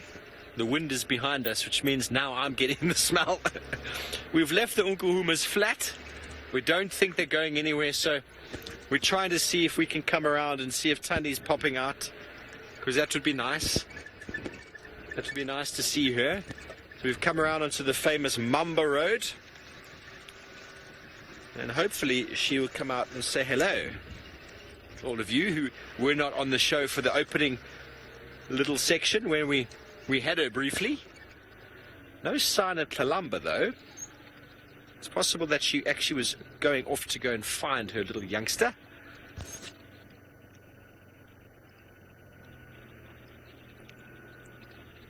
But it's also possible she's a little bit fearful because the lions have been everywhere. Where we had her earlier is very close to where I did that segment this morning on what the lions had killed something, and there was just a little chunk of meat. It was right there. So who knows, maybe she actually killed it and they stole whatever it is she killed and then just demolished it in seconds. But she was very close to that place. But Texan has been saying that they were all over the place, up and down, so it's a good chance that not only her, but they have been moving all day. It's relatively cold. I mean, we went for a run at about 12-ish, and Luke was hugging himself before we went running. The director, Luke, he was cold. So winter is definitely upon us. He was not afterwards. He was not hugging himself afterwards. He was maybe in the fetal position in his room afterwards, but he definitely wasn't hugging himself afterwards. What a beautiful afternoon, Darby. Happy to say that the smell, we seem to be driving at the right speed. The smell isn't catching up with us, which is a bonus. Dave is happy again. It's important to look after your comrades. But don't worry, folks, we will be going back to the Unkuhumas before they start getting up and start moving. And hopefully we'll be able to stay with them this evening. Well, I'm pretty sure they are still in the same place. A little birdie tells me in the ear. Okay, everyone, so you see, those vultures up in the tree would normally be a very good indication for us that there's predators nearby, and obviously having made a kill. Now, I know that the lions were found a little bit earlier, but well, for us, we're still walking out on foot. We don't know exactly where they were, and we've been following their tracks. They've been going around in circles all over the place. We're pretty sure those lions are just over there. So we're going to make our way in nice and quietly and see if we can get close to them. Now, just remember, sometimes it can be a little bit disappointing on foot when you approach lions because they're actually a little bit of scaredy cats. They can move off. It's not always like that, but we just need to be nice and slow, watch where we walk, try not stand on any sticks, be as quiet as possible, just so that they don't think that we're any threat. But we're going to try and make our approach in on them and try and just obviously not disturb them, especially if they're sleeping. And Steve Volvo saying, watch where we step. Absolutely. Need to check where you put your feet as you walk, especially when you're moving in and you know that there's some lions in the area. So just looking each foot that goes down, where it's going. Try not to break any sticks. Just move through here. We've got Herbie up front. He's just checking out as well. We just try and move as quietly as possible, keeping the wind in our favour. There those vultures are up in the tree. So it's probably very likely that they do have a kill nearby, or they have made a kill earlier. So we just keep walking in nice and slowly, straight towards where those vultures are.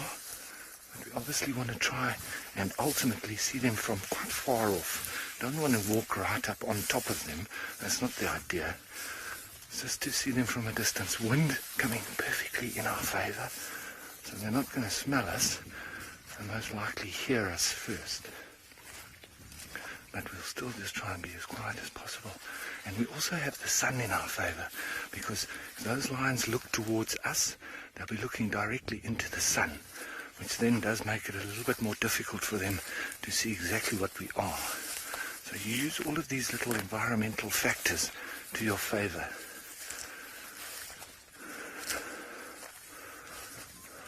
Now, Deborah, that's what we talk about with habituation of these animals. They can get quite used to people walking and on vehicle, and then you can very often tell the difference between a game reserve where there's not much driving around or walking around, and animals that are habituated to this kind of thing. And we also notice it a lot with leopards that haven't been walked very often or been driven in. They get very nervous when people are on foot. You got them, maybe? Aha, all spotted. Okay, there they are. And one or two of them just stood up. They do know that we're here. If you come over this side, Ferg, they're looking at us. Just over there. Good one. See, so they're looking into the sun, and they know that it's humans here, and that's why I don't have a problem talking. And we've got some bush in between us and them. So over here we've got a nice clear view. They feel quite safe, and so do we, because we've got this bush in between us and them. We're not being a threat to them. We wouldn't go any closer than this, because then we're just going to disturb them, either push them off, or then they might retaliate and give us a little bit of a problem. And obviously being out on foot, we're a little bit more exposed. Now, Chris, you say that you're really scared. I don't know why you're scared, because I'm not. No, I promise you, I've been out on foot many, many times with lions, and as I say, look at them, they've gone back to sleep. So they're not worried about us at all. And if they're not worried about us, we don't need to really be worried about them. I would only be worried if I had to say, okay, let's approach them, let's go closer. And at this point, then, I also train and assess students for exactly this kind of thing. And if I had to have a student now that would say, okay, let's get closer, I would say, no, that's not. Now, Armand, that's obviously the rules of the bush. There's the 3 Fs: freeze, fight, or flight. Now, animals can, in different times, different days, different moods, they can, normally they freeze first, okay, that's normally the first response, and then they either flight or fight, okay. Normally these lions would move off, but if they want to kill, or if there's cubs around, or if there's lions mating, then you need to be very careful, because their first response then can be to fight. But in this particular situation, I'm almost 100% sure that they would move off. But there's no reason for us to do that, to go and make them get up and move away from where they're sleeping. And if I had a guide that was taking his guests on a bushwalk, and he just wants to push up in there for the sake of a photo, disturbing those lions, I would get him in trouble. I would maybe even fail him as a trails guide, because that's not the idea. Going out on foot, you need to, once you've got a good view of an animal, that's it. That's fine.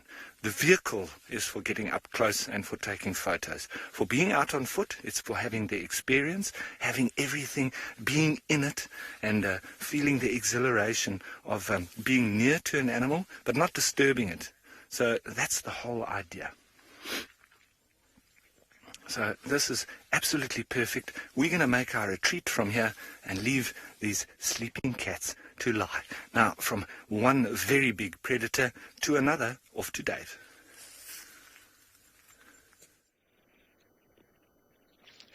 Yes, lions being very huge predators. Now we've got small carnivores here, and these are the dwarf mongoose. Always living in colonies or big groups. See how they groom each other? I'm not sure they try to get some fleas or lice or ticks out. They'll pose and they will look. And I think of all the carnivores, if not all the animals, these are the ones that I've always known to be on the move every few seconds. And anytime they pose, they'll pose for a reason, either to look in direction of danger or in direction where they can go for some food. And we see they're always doing something. I would wonder how much kilocalories they spend in a day. If anybody would be able to quantify that for me, for such a small carnivore, I'd be more than happy. How much kilocalories of energy they spend in a day against maybe what they eat, and also against their body mass. And maybe compare them with elephants.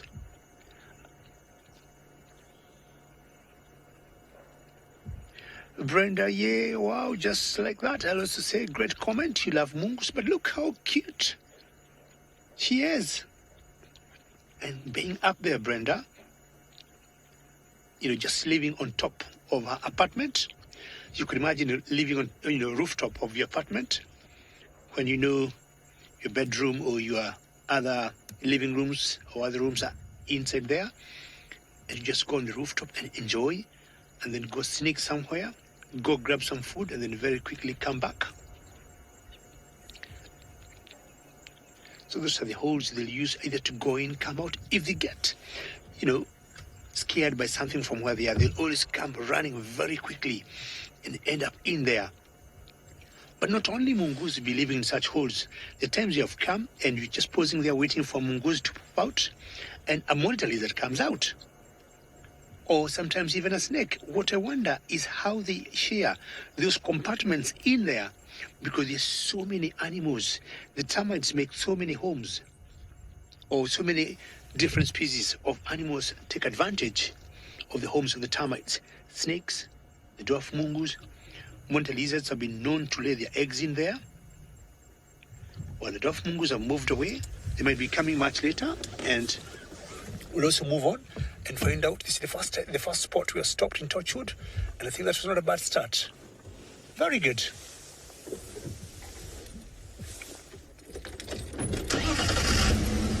Well, Ellen, how are you today? And you're asking, do we see the white-tailed mongoose?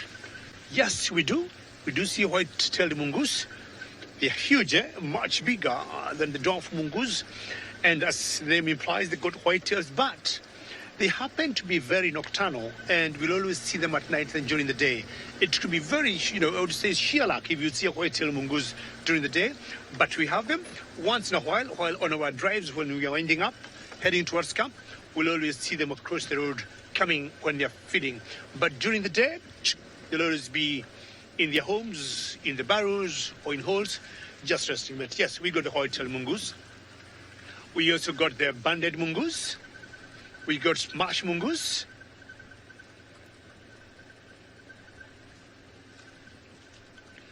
Romet, you're asking, do the mongoose change dens or their burrows or their homes from time to time? Yes, they do. But most of what I found out are the banded mongoose, or what sometimes we call the striped mongoose. But the dwarf mongoose, ideally from my experience, they tend to stick in the same mound. But banded mongoose for feeding, because they have to move and sometimes cover long distances, if darkness gets them in a particular place, they might try and invade the nearest termite mound for the night.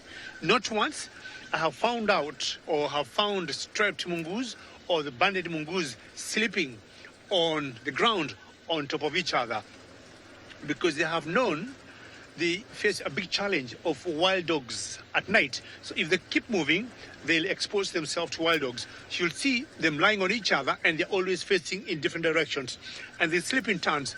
You sleep, close your eyes, looking left and right, and everybody else, we sleep in turns. But yes, they do shift homes, and most of the banded. But for the dwarf mongoose, they tend to stick the same area. Not very sure about the white-tailed mongoose, which you rarely see.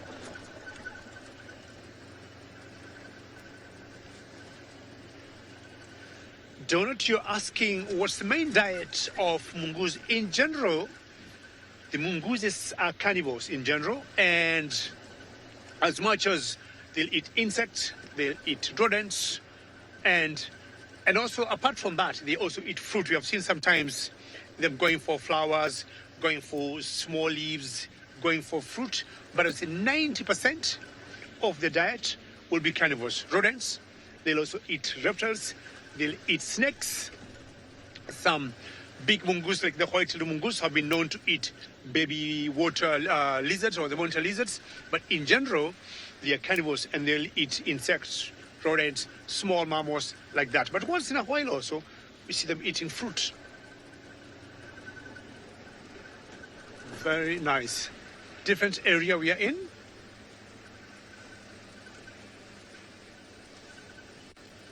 Minamu, are the mongoose reliable for alarm call? The other day we tried to mimic a dwarf mongoose, me and Senzo, and Senzo did a very good job. But what you've seen, they become very uncomfortable, and maybe their biggest concern, I would guess, would be snakes. But it's their body language. About their calls, Minamu, I can tell you the one time I heard them, making a call that would lead me to some big predator or something like that. But their body language, when you see it carefully, you can tell a predator in terms of maybe a snake or a big bird of prey, like an eagle. But in terms of the vocalization, not very sure about that. All right, let's move to Steve, who might be having a big antelope.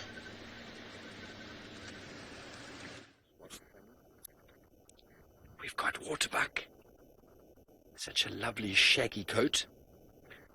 Everyone's envious of them in the winter because it looks so warm. But in the summer months, no one's thinking that. There's two youngsters here. We found them at Twin Dams Waterhole.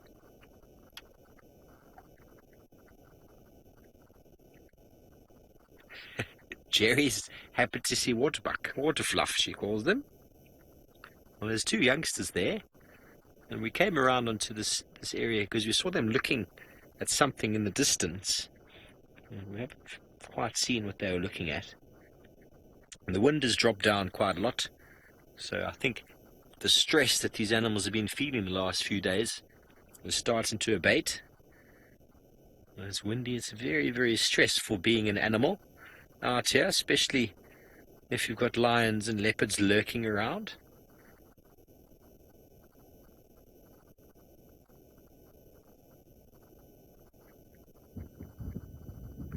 Still a little bit jumpy.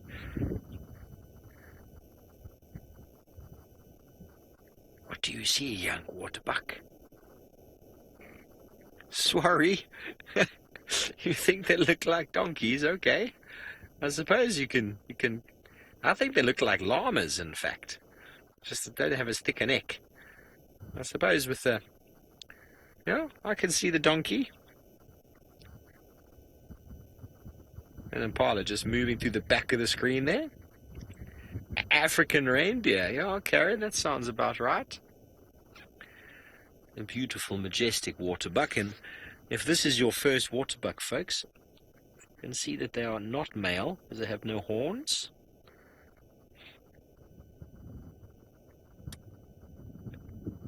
They walk quite nicely on their cloven hooves. Those of you who know anything about animal feet out here, the waterbuck and all the antelope are walking on their nails, walking on their fingernails. Gemma, I don't think the waterbuck's coat gets thicker. I mean, they seem to have the same sort of coat all year round, but, it's just their adaptation, I suppose. And in the summer months, they get very, very warm, and it's one of the reasons why the waterbuck has an enormous need for water. Not just for digestion, but I suppose also for keeping themselves cool, because that really thick coat is with them all the time.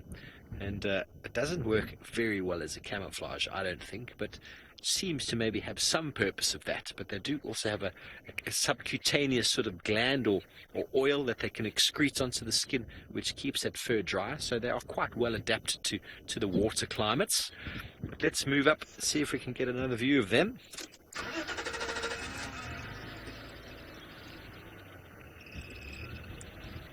Ravinda, as far as I'm aware, there's the two. Well, I only know of two, the Defassa and this one, which is called the waterbuck. Defassa waterbuck, find up in Kenya. You also find these guys up in Kenya. I haven't traveled much more in Africa, not as much as David or Brent, of course.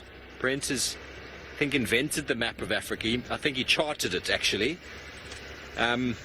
But there might be more than two, so I honestly don't know. I'm only speaking from experience. I only know of two. And they have used their not-so-camouflaged coats to vanish. And as the sun dips behind that little hill, the temperature has dropped about there we go, there's their bottom. Drops about 4 degrees Celsius. So that's about 20 or so, 30 or so Fahrenheit, if I'm not mistaken. There we go.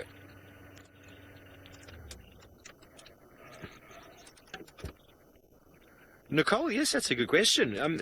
Our summertime is when we get our rain, and our wintertime is invariably no rainfall. So, for one, the temperature is a big difference, and there's no rainfall as well. So things start to dry out, the water starts to sort of diminish, the vegetation changes, lots of the trees with leaves lose their leaves, the grass gets drier, the food becomes less available, and it's a very sort of two-season type of environment where you get time of plenty and then time of almost nothing.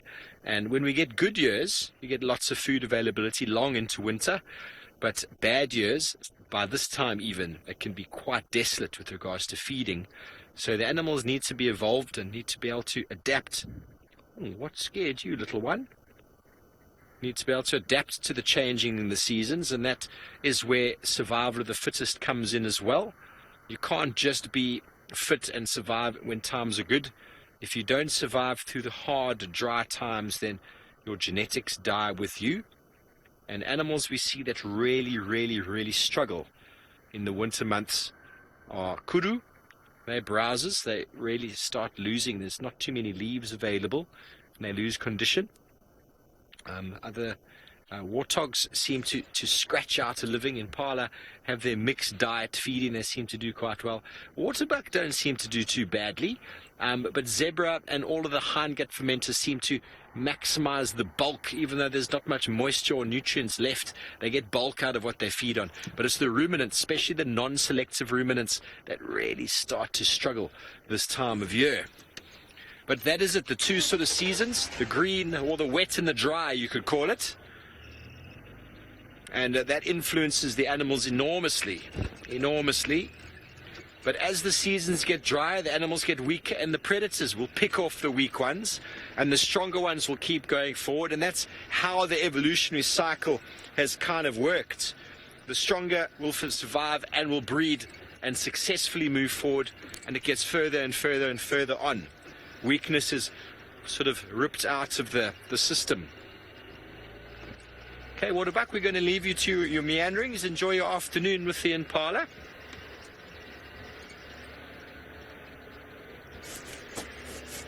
Randy Apple, that is a very good statement, and yes, I think you've kind of answered your question. The drought was all over the Lowveld, and the buffalo seemed to have moved out of these areas. There wasn't a lot of grass the last couple of years. This year, apparently, it's my first year back this side. There's a lot more grass than there's been in other years, but there was also a lot of rain further north and a lot of rain further east, where the vegetation is very nice. So there's quite a lot of water available, and buffalo are very water dependent animals, so they stick to areas where there's water and good feeding. And because there's still good feeding elsewhere, they seem to be giving Juma a bit of a skip. Last year, were there buffalo around last year, Darby? Yeah. There were buffalo around, so they came in. They might have come in earlier, because what a lot of animals will do is they'll keep these sort of areas on the west of the Kruger as sort of a buffer zone for winter feeding. When the quality of the good feeding in the summer disappears, they'll come back here. So invariably, we will see probably a lot more buffalo. Ooh, that is awesome. I haven't seen one of them yet. Carrot chain thrush. He's just here, eye level with me in the bush. You got him, Darby. A little bit left. There he is. Carrot chain thrush. I've been hearing them. He's got a very nice beard stripe. He's going to come back onto the road. There he is. Now, very easy to identify thrushes. They stand upright and they run along the floor. There we go. A little hopping run. Robin chats don't do that. They hop. He's got a bit of a running start that he does. Whoopsie. And you hear that call. I'm not doing it very well.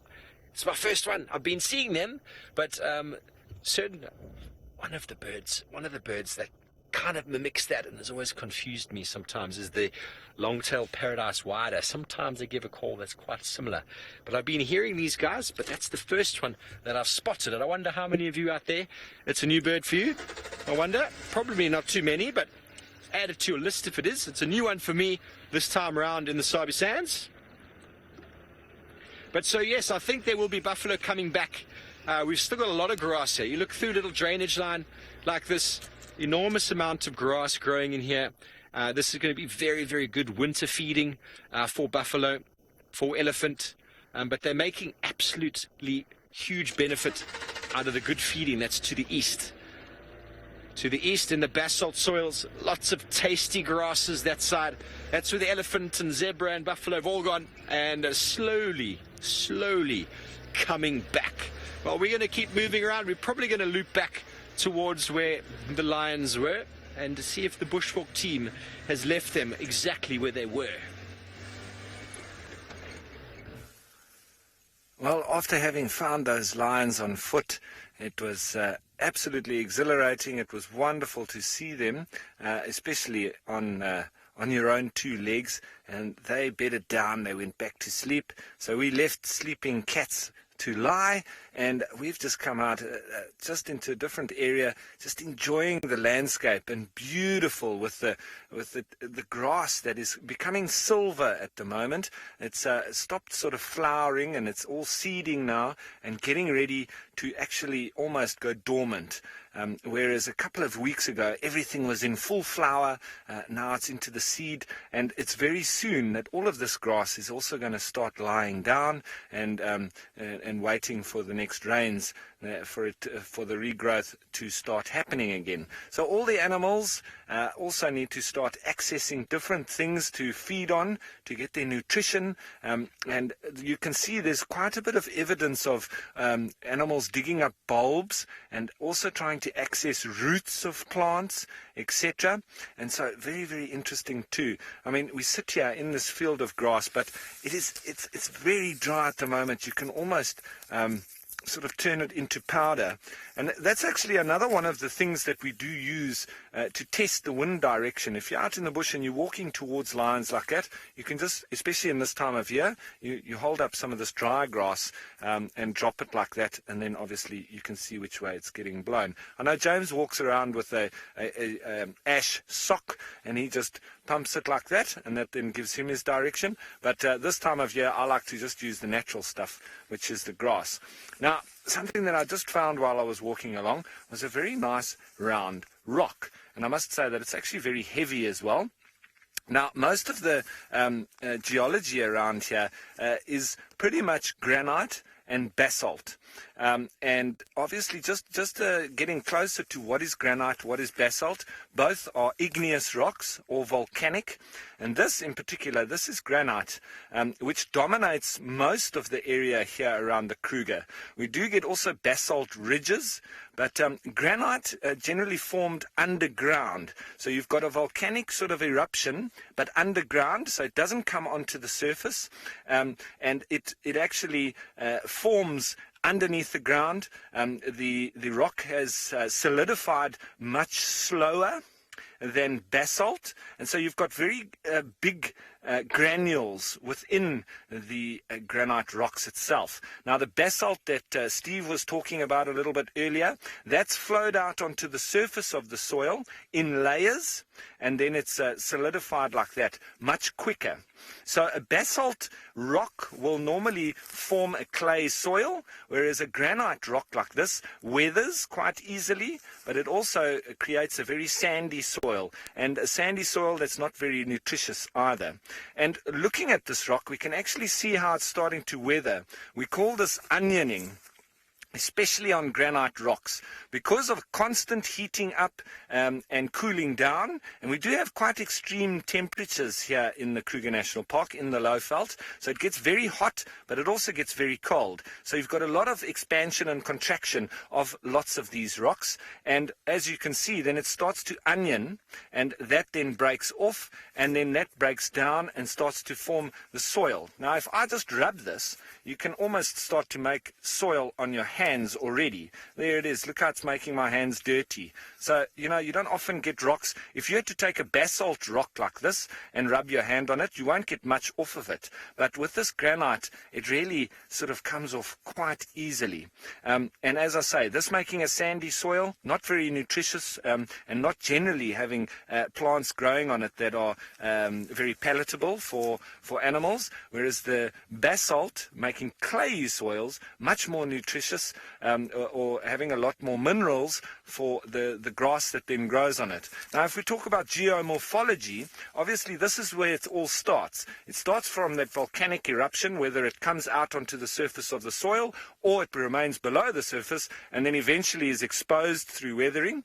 But this is where all life begins, because with the soil that we have produced in an area, we're then going to have whatever nutrients are available from that rock being put into the plants, and then you're going to have the animals as a result of it feeding on all of that stuff around. So I know it's just a rock, but this is where it all starts, because that becomes soil, and the soil then lands up being affecting the elephants, the giraffe, the lions, and everything else that's around us. So I think a very good, very nice thing to be looking at.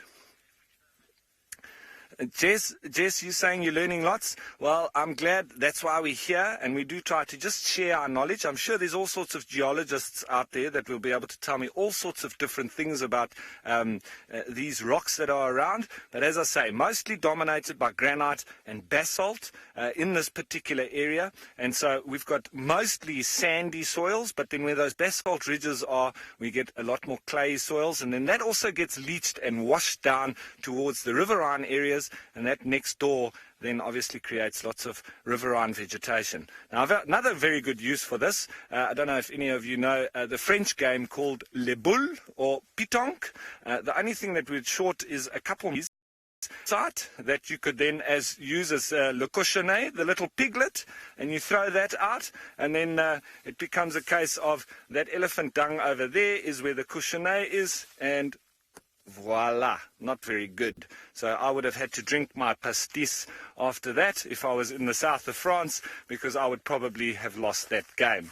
But it's winter now, and that's a summer game that they play in France, but I used to do it with the students, and we used to do that with our geology lessons. Let's go and find some quartzite, and we use that as the white stone, and then some granite bulls, nice and round, and we use that obviously for that. Now look at that sunset, just heading it down over the horizon. It is absolutely stunning, and with a little bit of the clouds around, it is fascinating. So that's nearly our ticket to get out of here, because you saw those lions a little bit earlier. I do not want to be hanging around here on foot in the bush in the dark with lions walking around. So while we make our way back to our vehicle and our ticket out of here, let's send you on back over to Steve. Thanks, Ralph. Get home safely, my friend. We have come all the way around. We're on our way back to the lions, but we're just going to try one last shot at the last place we saw the majestic Tundi. Keeping our eyes peeled. We don't want to be driving past a leopard.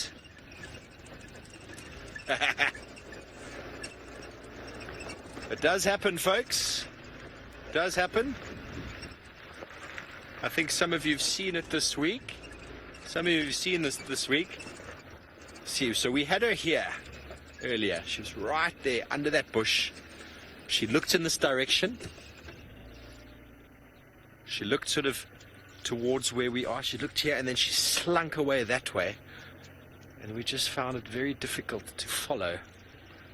By the time we got around, she was no more. That is the way it works. Bearing in mind, folks, this is all 100% live. We cannot predict what will happen, where it will happen.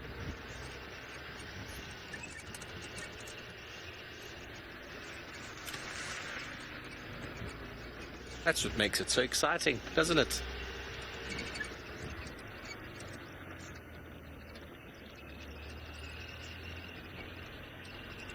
Ooh, wow, Romit, that's a really good question. I mean, a lot of the big predators have been researched to a point of view.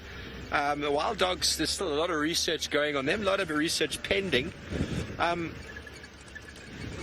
think that's very interesting. Pangolins, there's a lot of work going on about that. The problem is what seems to happen is that only when an animal becomes rare and endangered do they then go, well, hang on, we should research these things.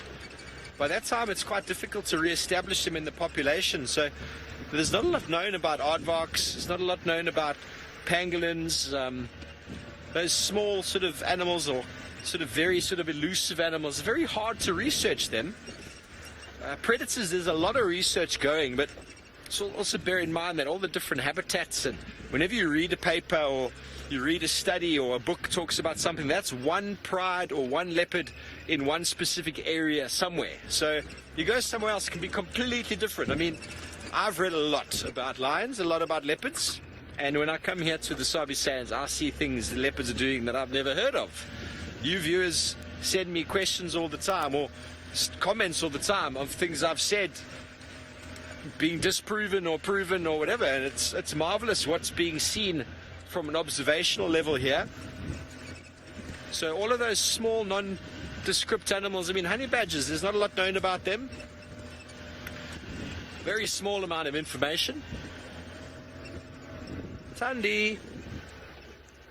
We're going to pull out the Tundi bell. Ding, ding, ding. Where are you, girl? It doesn't work, folks. We haven't tried it, but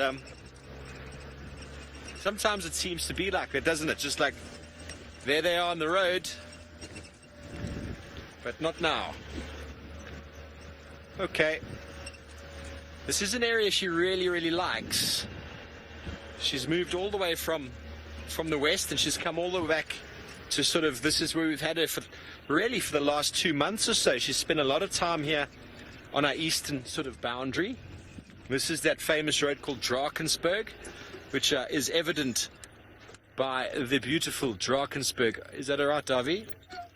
The beautiful Drakensberg and the sun setting in the background with a marvelous marula tree taking up the left of the screen. You can see the sun setting and the magnificent mountain range just off to the left. I'm going to hold off speaking for a moment.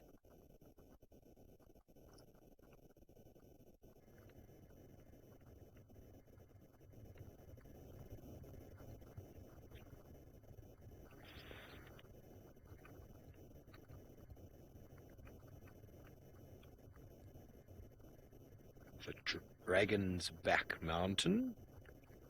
The Dragon's Back.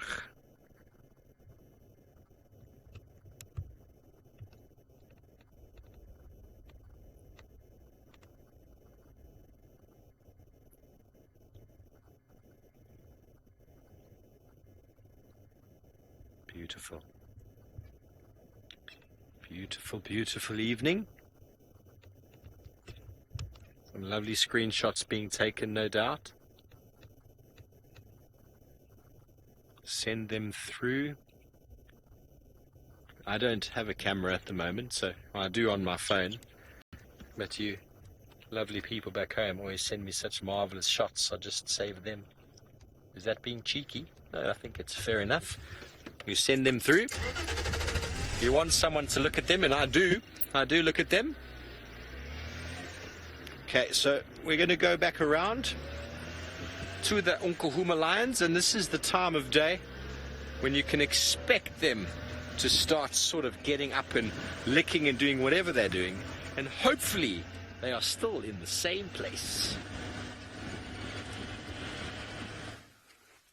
Now, everyone, we've got we're in a dry wallow here, and we've got a couple of the usual suspects that were walking around in this mud when it was still a little bit wet, because obviously you can see now it's very hard. But the first one here, it's a little bit difficult for. There's actually a nice one there, Ferg. That one there, very round track. And 2 toes, obviously, you can see how the mud is squished between his toes, and he was moving in that direction. But this is the track of a very big bull buffalo. And look how, if I put my hand in there, it's very big, hey? And just to give you some scale, it's a very big track indeed. So obviously, buffalo bulls, they do like hanging around in the mud. And that's a very big bull. That I'm pretty sure it's the one that we have been watching. Well, we've seen him a couple of times. There's one loose guy running around here. He's actually quite a young bull buffalo, but he seems to still be moving on his own. I wonder why. But regardless of that, nice to see brilliant tracks like that. You can often see the dew claws in the track, especially in wet mud like this as well. I'm just looking around to see if I can see any of them, but I can't for now. But right next to it, over here, this round track that's come in here as well, and also stepped there. That's of another little animal that likes wallowing in the mud, and that is a warthog. And warthogs, you can often see the dew claws showing in the track as well, especially in soft mud like this. Then that dew claw just presents itself there. So we say that buffalo and warthogs, you normally see 2 toes, but they've actually got 4, because the other ones are sitting a little bit higher up on the leg, and they only show, as I say, in soft stuff like this. Now, the third usual suspect is obviously this nice big track here, and that's that of an elephant. Now, I've shown this once before, but what I want to do is, this is not a huge elephant track, but it's still reasonably large all the same. Now, what's happened as well, as he's stepped in here, he's slipped, but it seems like the edge of his track, the true edge of his track, is about there. Now, I just want to do a measurement of, and this is a front foot because it's very round. The back foot, obviously, a little bit more elongated and longer, very round, being that of the front foot. So I'm just going to try, I've got my little piece of string here, just try to get more or less the length of this track, the circumference. Just get it around here. Just see then exactly how big this was. Okay, it's about there. Okay, so that's more or less the circumference of this reasonably small elephant track. Now, if I just do that and I hold it there, okay, I'll keep my finger there. Now what I'm doing is I'm going to work out the shoulder height of this elephant by doing 2.5 times the circumference of the front foot. And that's how you work out the shoulder height of an elephant. It might not seem like much, but wait, hang around. Watch this. Yeah, Ferg might need to get on my shoulders, but normally it works. So there it is there. I just try and keep that same position. Okay, there we go. And it was about there. All right. So, and another half. So I won't even be able to get there. But we're talking about there somewhere. So that, now with it was about there. So that would be his, more or less, his shoulder height. And I'm talking about, and I'm 6'3". So standing next to me, if I hold my stick like that, he's going to be standing that high above me, and that's only his shoulder. His head will be higher than that. Now, I've stood in front of elephants a couple of times, and it is incredible how big they are. But it's just to put it into perspective. 2.5 times the circumference of the front foot gives you their shoulder height, not their head height. So their head is still going to be higher than that. And it's just incredible to think, eh? But that's not even that. Now, Stanley Jane, you saying what? Well, I'm going to prove it next time. Well, I'm not going to go and stand next to the elephant. But what I'm going to do is we're going to have to try and get a shot of an elephant walking down the road. And then we can freeze that. I'll then go and measure its track. And then I will put the measurement of that 2.5, the circumference of his front foot, and we can measure and see how close I am to that. It won't be exact on the button, but you can pretty much say that it's pretty close. So it's pretty incredible, hey? That seems like a reasonably small elephant, because I've had elephant bulls that are literally double the size of my foot. Double the size, huh? And that's incredible. So this is a youngster, and there's another young one that's also walked through here. That one would be quite a lot smaller than this one, but this is not a big elephant. And I can tell you, the big elephants of Etosha, the biggest elephants in the world, they would be even a little bit bigger than that. So their footprints are huge, and obviously it equates to how big they are or how tall they are. So there's all sorts of little ways of working things out, and I wonder if Steve's got any other things interesting about elephants, but I'm sure he's not going to be talking about elephants because he's with the lions.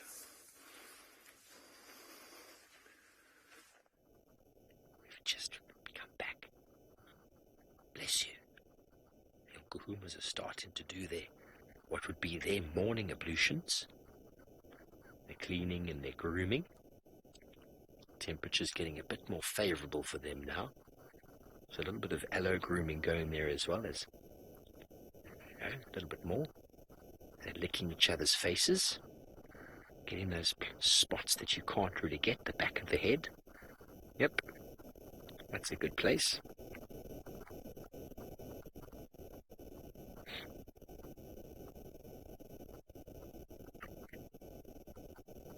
Very rough sandpaper-like tongues. Really clean that fur. Don't think you can quite pick it up, but just hear the faintest of sounds from that licking.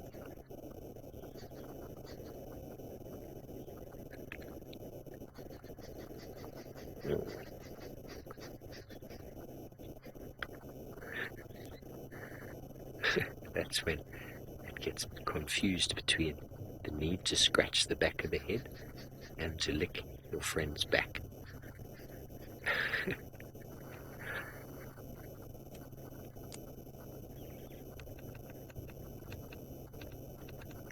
can actually see how loose that fur is on the back. A lot of their contact when it comes to sort of, there we go, shake it out, up we get. Who is that now? Oh, there's a bit of a stretch going on. Is that amber eyes? Not sure. A lot of love going down. It can't be amber eyes. She's not the most loving of cats. Yeah, it looks like it is, though. Hello, everybody. She's giving them all a rub on the head. Oh, we're just in time, folks.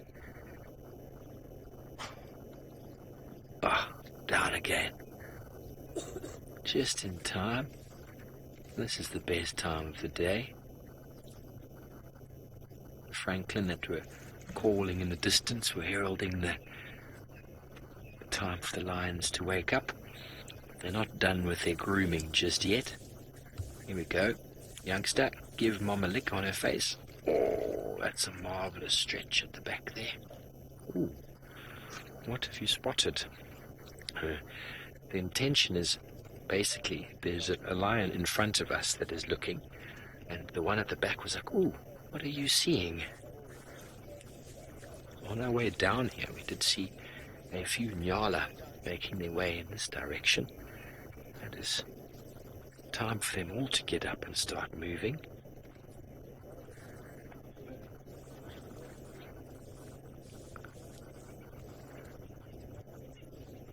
AKA, no, there's no real change apart from youngsters to adults. You see a little bit more sort of brown gold there. They get a bit more faded as they get older, not as young in the coat, should I say. Here we have the pride. 1, 2, 3, 4, 5, 6, 7. There's another one behind. 8, 9. I don't know what they've spotted. The adults are. Oh, here goes a Franklin without an alarm call. The adults are kind of moving, and the youngsters are like, okay, what have you spotted? Anything worth catching, Mum? Oh no. Amber Eyes is very close to us on the right, and she has just deposited a very, very dribbly poo. Oh, it's very hard to watch, in fact. Oh, at least she's discreetly done it a little bit in the bush. That's something that I've noticed her to do. She is a very, very ladylike lioness, and she likes to move off away from their pride before dropping. And I know if Kirsten was watching, she would hope that we filmed that entire process. But I'm sorry, Kirsten, if you're not watching, I don't think. We did not film that entire process. Although my memory and my eyes will be replaying it again and again. Okay, I'm going to go back the way we came, because they're headed back towards the road.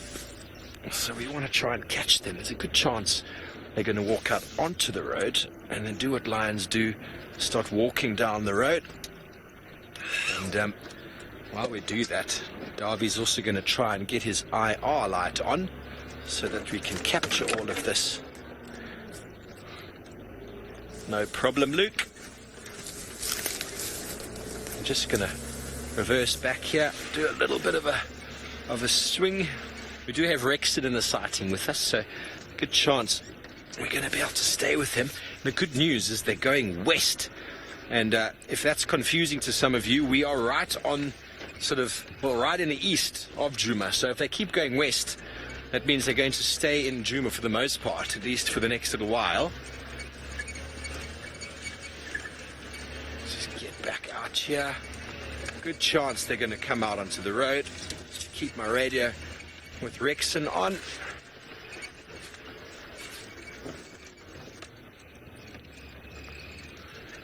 Cat paw, yeah, we only counted 9 there. Even when we looked at them earlier, we only counted 8, now 9. Very good chance that they're separated. When we came down, there's vultures there. They are. There's some vultures in the tree to the right. There were vultures in the left. There's a good chance that the pride is in 2 parts. I'm just going to let Rexon know that I have got them. Yeah, Rex, I've got them here. They're just crossing Central.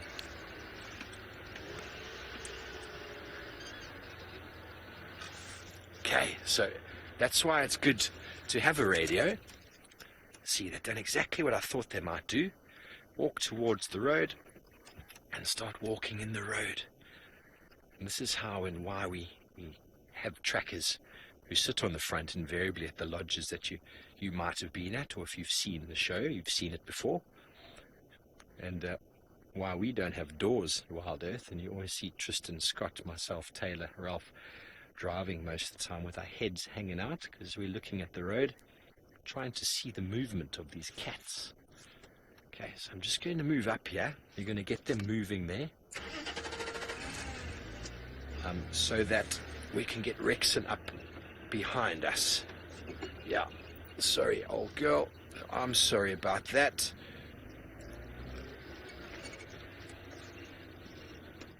There they are.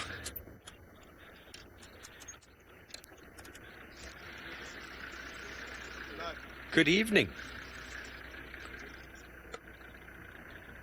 So we're going to follow them for a little bit, see what it is that they see, but this is the road. If they keep on this road, they'll go all the way back to Vuyatela Dam. And just see the black ears. You can go, Rex. We'll follow you, huh? Okay. How cool is this? Zephyr, we heard, well, Rexon heard, or Herbie heard some contact calls of a lioness, and it was probably Amber Eyes trying to find the pride. And we tracked her all the way from the west all the way here, and then she would have found the rest of the pride, and then she's back with him now. So that's exactly what happened. I didn't hear it though. We don't hear too much in the way of contact calls where we live, because it's the brick rooms and walls are quite soundproof.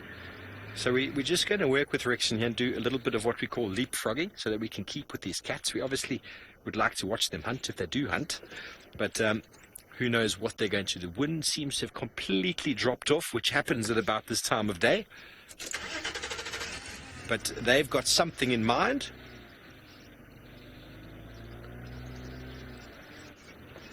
We're going to keep on their trail, and hopefully we get to see some nighttime action.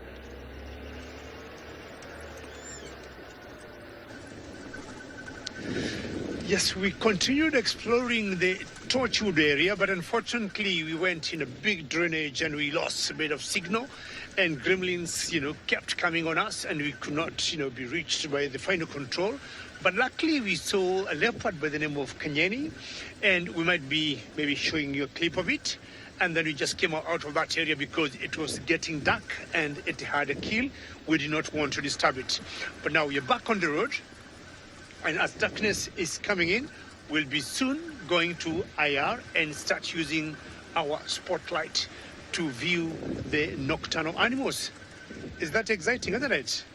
So, and chances are where it is, if we'll be able to get some good signal in that area tomorrow, because she got a kill, I don't see it going very far. I didn't see actually the kill, but I was told the kill, was a big ram. It's getting cold again now, getting pretty chilly. But we should be fine, and soon we are going to get our spotlight out and start looking for the animals that are coming out now, while the rest of them are going away. Very, very good. The sky looks very clear, no sign of rain, which feels good. And I don't see any rain coming maybe until summer. We're going to hold on with winter.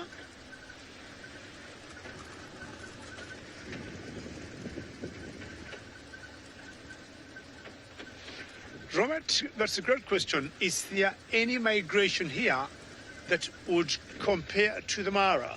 And Robert, I would say no, not that I can imagine of or that I can know of, because the migration of the wildebeest and the zebras is quite a spectacle. We are talking plus animals, you know, plus zebras and also the Thompson gazelles. Total number is always 1.5, 1.6 animals moving, and I don't see anything I can compare to that. Even any other.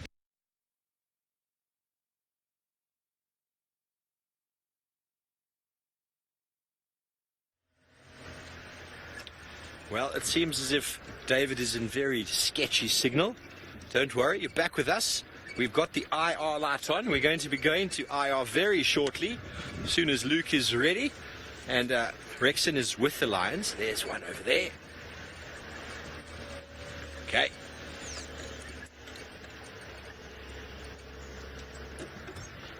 Here they are.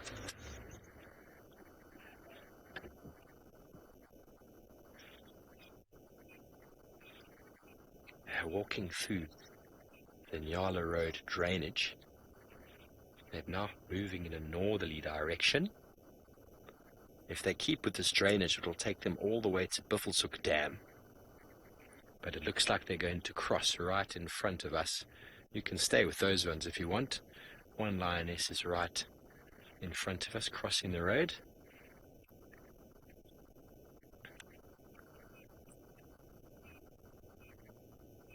Smit Luca, yes indeed, your question you've answered yourself. The road is very easy to walk on, just like us driving in the road. Very, very easy. And they can facilitate quite large distance, also at the same time being quite quiet. And the roads sort of mimic game paths, which lions would naturally use. A lot of animals naturally use a game path because it's path of least resistance. Just like water flows down paths of least resistance much quicker. And so lions, leopards, rhino will all mark territories along roads and prominent game paths, and also that's where generally leads towards water. So by following them, the lions can cover quite a large distance very quietly. You can just see the black ears, can't you? And that is easily seen from the back, but from the front not so easy. And there's their communication. Marvelous. That one got a bit of a fright. So Rexon's just around the corner there. We're going to go around and keep following these lions. They're doing a bit of a walk past with his guest. They must be feeling quite overjoyed. I don't know if any of you have ever sat in an open vehicle when 9 or so lions walk right past you, just a small pouncing distance away.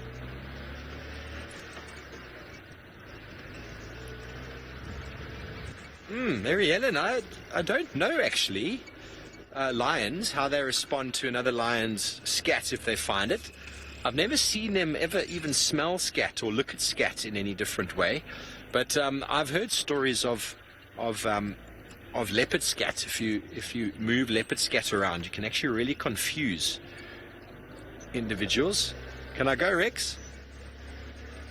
Thank you. No problem. That must have been nice, eh? How's your heart? She's holding her chest there. 9 lions walking past is quite something to behold. They're still in the road, folks.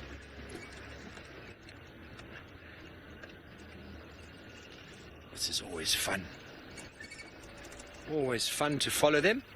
I'm just going to drive up here, pull off a little bit, and then switch off as we watch them walk away. And that also facilitates the leapfrogging. So Mary Ellen, the smelling of scat, I don't think lions use dung at all for any purpose of smell. I've never seen them sniff at dung. They do sniff urine, they sniff scratching posts, but I've never seen them sniff at scat. So I don't have a proper answer for you. There we go. She's busy sniffing that tree there. Might give it a bit of a scratch. The spotlight from behind is perfectly fine with the lions. Lights them up nicely for the photographs.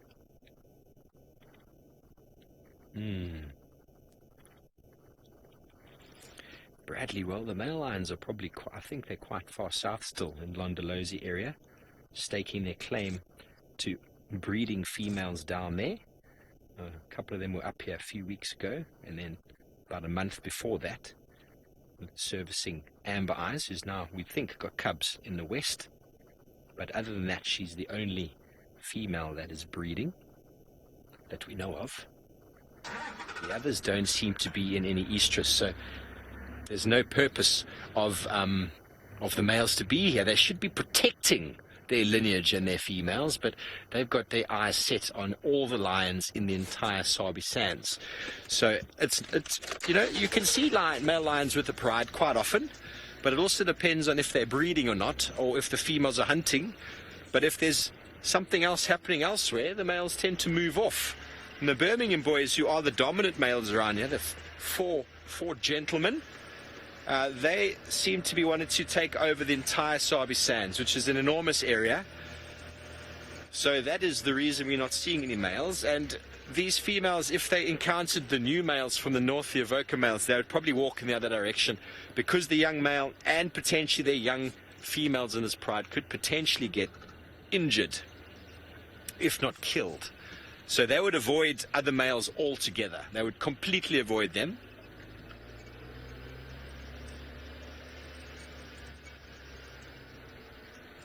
Jilly, yes, indeed. That's exactly what happens with young males, and one of the reasons why a pride likes to, or why they technically can breed at the same time. You get more than one young male of the same age coming forward, and then they can go off as a unit, sort of the conquering hero, sending your son to Europe on his own, or sending your son to Europe with 3 mates. He's going to have a good time either way, but he's definitely going to be able to look after himself much quicker if he goes with some friends. And that is the reason why there's generally a 50-56 ratio in the cubs. And so that's why why males can move off as a unit and dominate. But only one in this pride, so he's going to have a very hard time. So, well, let's go back over to David while we try and keep up with these cats.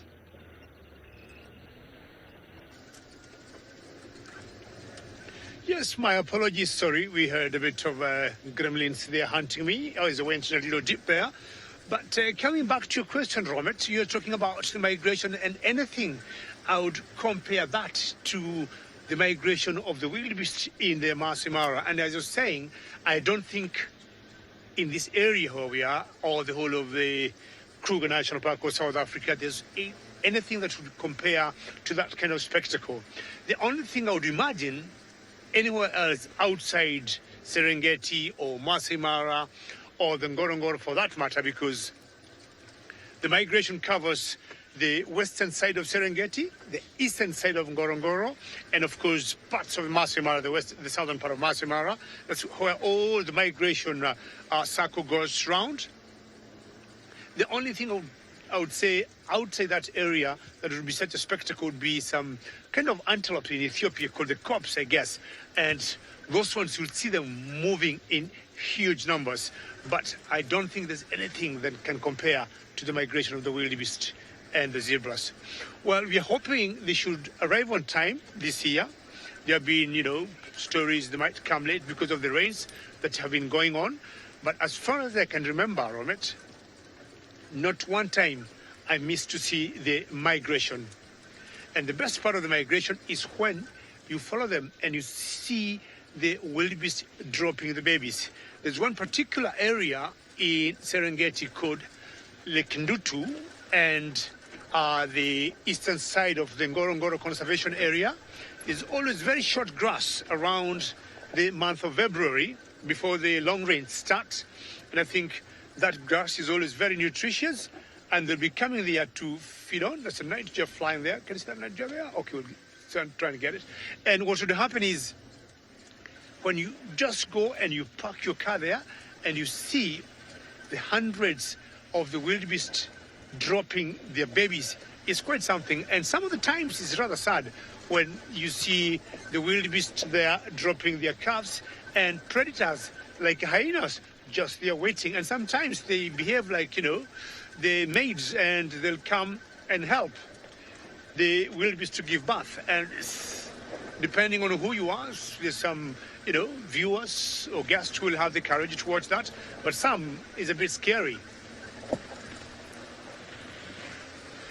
So yeah, I would say nothing would compare to the wildebeest migration. Then once they're born, they're up very quickly, and they start the journey moving northwards.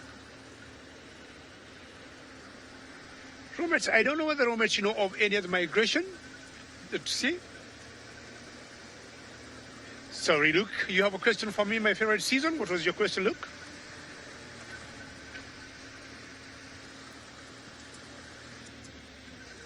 My favorite time in Kenya is during the rains.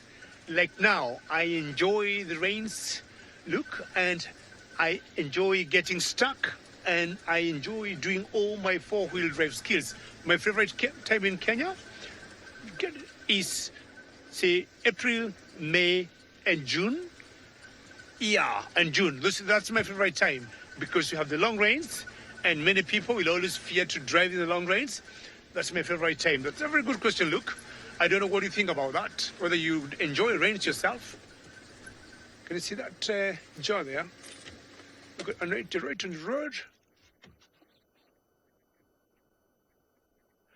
Exactly. You come in a 4x4, it'll just be wonderful. And you get stuck. And that's a night jar right there.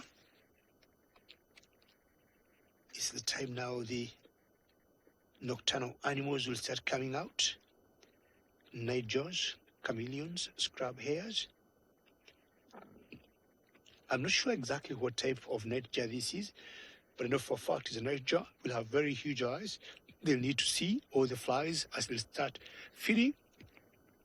But on a closer look at the base of their mouth, they got, lots of hair there, and they'll always open their mouth as they move, and they'll just keep getting the flies in their mouth. And some whiskers there also help to do that. So we shall continue looking for all the nocturnal animals, and let's find out what Steve has for us now.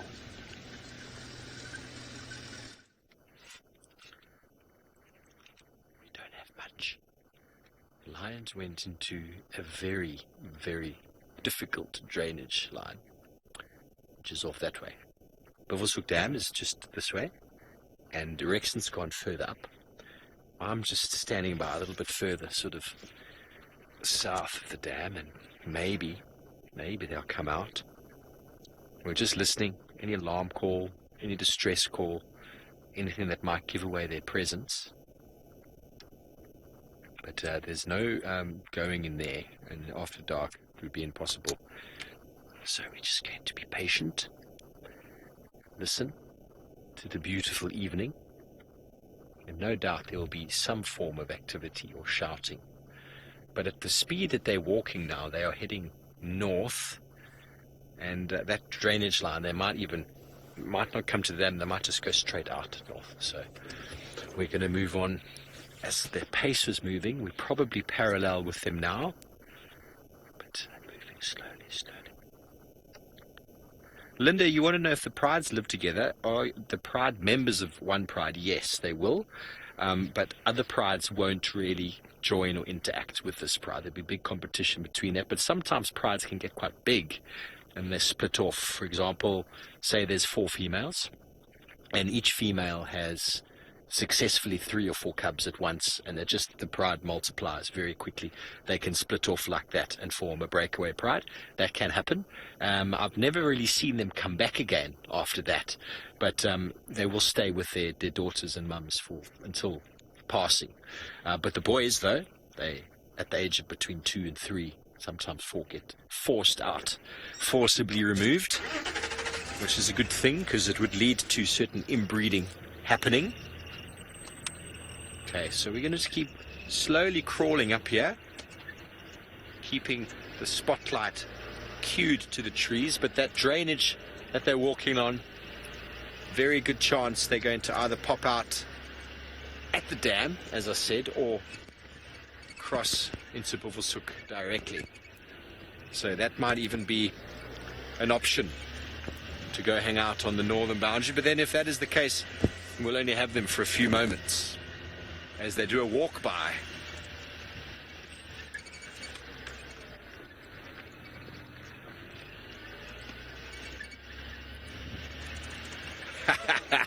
That's what they do, folks. That's what they do. They are superstars. They are rock stars, and they know that they are famous, and they just leave when they want to leave. They just leave. That is the way lions operate. You know, I think we got there at the perfect time. We got some really nice shots of them waking up and grooming and then walking past the car, and that is very special. But, you know, they can cover an enormous distance now in the next few hours. As it's getting cool, they'll need to stretch their muscles and sort of get nice and warm. But sorry about the inability to keep up with them now. But it is amazing, like what happened with Ralph last night. He was looking at them, turned to the camera to answer a question and turned back, and they were gone. It's a very weird feeling, knowing that an entire pride of animals can go from being in your field of view to not being in your field of view in only moments. So we might go through a little dip in signal here. We generally do have it as we come to Buffelshoek Dam. That's a very nice sort of drainage right there. Okay, well, while we find another spot here to stop and wait, we'll be the ambushes this afternoon.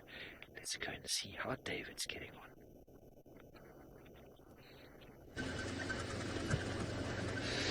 I haven't found another nocturnal animal, and just got the news from Raf. We've got some monkeys alarming somewhere near the Galago. We've got some scrub guys there. Scrub here.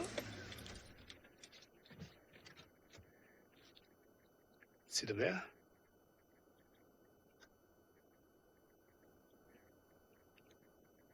Large ears. It's time for them to come out and feed. Remove my light from it. And you can see how huge eyes they got. And they eat so quickly. It's like they always have an emergency of feeding.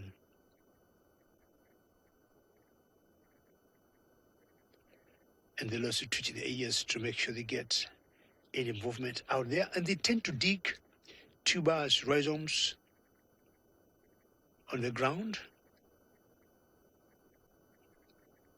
And then just let the stems go. But mainly now it's time to get the rhizomes, roots of the forbs,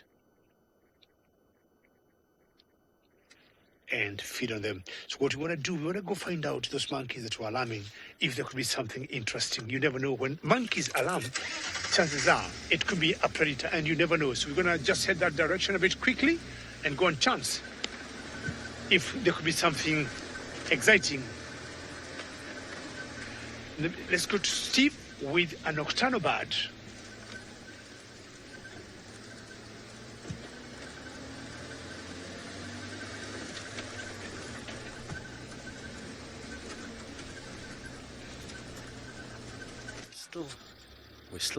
We're still waiting. Rexon's going to be moving further forward. We're going to see if anything materializes out of the thickets.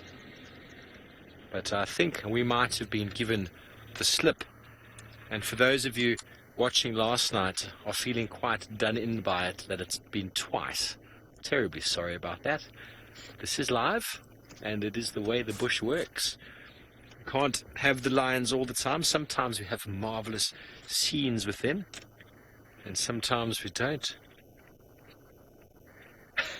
Well, last night, the bats, gremlins, owls that we saw, after we switched off, after we ended the show, we used the light quickly to see what exactly we were looking at. And it turned out, excuse me, I am choking on my own self. It turned out to be a small family of white-crested helmet shrikes that were all squashed together. On the left, we saw the little head.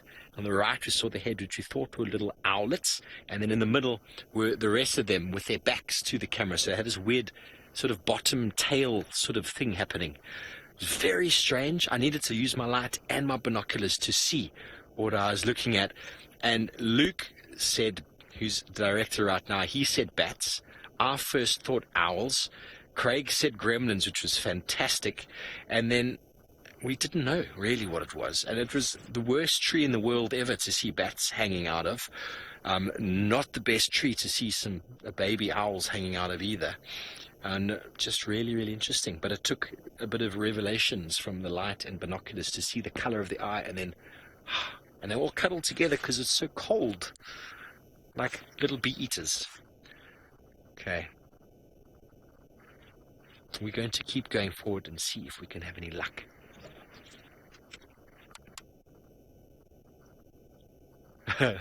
Ghost cider. Well, one night I was with two friends, and we were in the northern Kruger, or no, in the central Kruger, and I was lucky enough that my two friends were able to join me on a little camping expedition at a lodge I worked at, and so I wasn't working that night, and we were driving around, and we were about to head back to camp, and we saw an aardvark, which was fantastic, so exciting, and then all of a sudden the steering wheel stopped working. We were turning and the wheels were going straight. So we were stranded for a little while. The bears were all at camp. The bears were all at our camp, which was about 1 kilometer, 2 kilometers from us in the bush. There were no more beers on the car at all. My friends drank them all, of course. And we had no steering. And being right up in the north of the concession, and not being on duty, we were last in the order of people giving us any assistance. And so we're just going to stop here at Buffelshoek Dam while we wait for the other vehicles to see if the lions pop out. And with no steering wheel, and the head guide saying they won't be able to help us for a couple of hours, and the smell of cold beers being only about 1 kilometer in the darkness away, considering walking, we were urged not to. And we managed to fix the steering wheel with a bolt that we found on the windscreen and a piece of wood. We managed to fix the steering wheel. Managed to get us 1 kilometer. It took us about 1.5 hours to get that job done. But we got home in time, probably a lot earlier than we would have if we'd waited for help. So that's as stranded as I've been. That's one of the important things about having a radio is you can get assistance such if anything is dire. Us not having steering but being perfectly fine, there was nothing dire about that. So, coast side of that was as stranded as I've been. Okay, well, it seems like the lions are somewhere in the block there.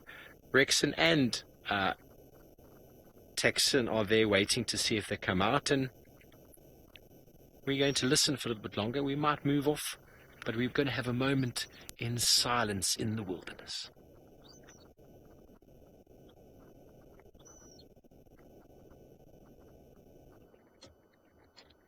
We got a bush baby right there where my light is. Can you get it? Yes, that's a bush baby. How special to see a bush baby? Yes, jumping up and down. You can see how agile they are, feeling, chasing insects as it moves, moving from one tree to the other. They're some of the most agile animals I've always known. But the problem with them, you see them for a few seconds and they're gone. There it is. Well done, Senzo. Look at it. Hello. Isn't that exciting? Trying to get all the insects as it moves. But have to keep its ears open. Oops. Jumped on, off it went. There it is. And what a great job Senzo is doing to catch up with it.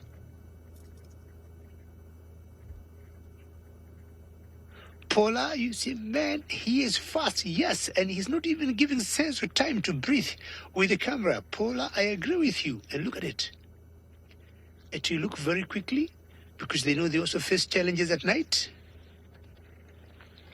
But how beautiful to see a bush baby that is very patient like that. As much as it is very fast, Paula, it is giving us some very good cooperation. They're always jumpy. 1 second you see them, and the next 1 second you have lost them.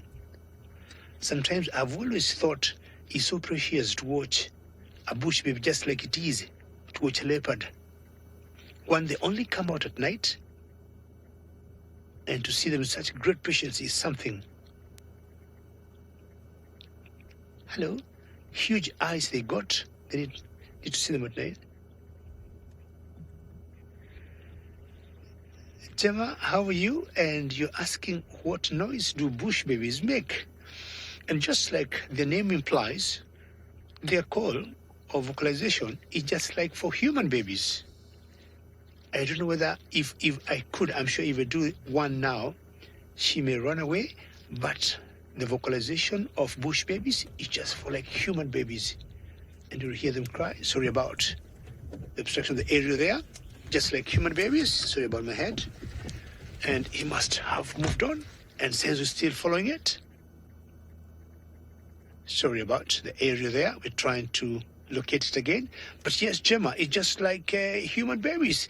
And when you hear them at night, vocalizing, you might mistake them. If you're not very, familiar with them, you might easily mistake them for human babies. Can you see Senzo? Not yet. All right, he might have moved, but that was exciting, and I hope everybody enjoyed watching that bush baby there, eh? Ooh, okay.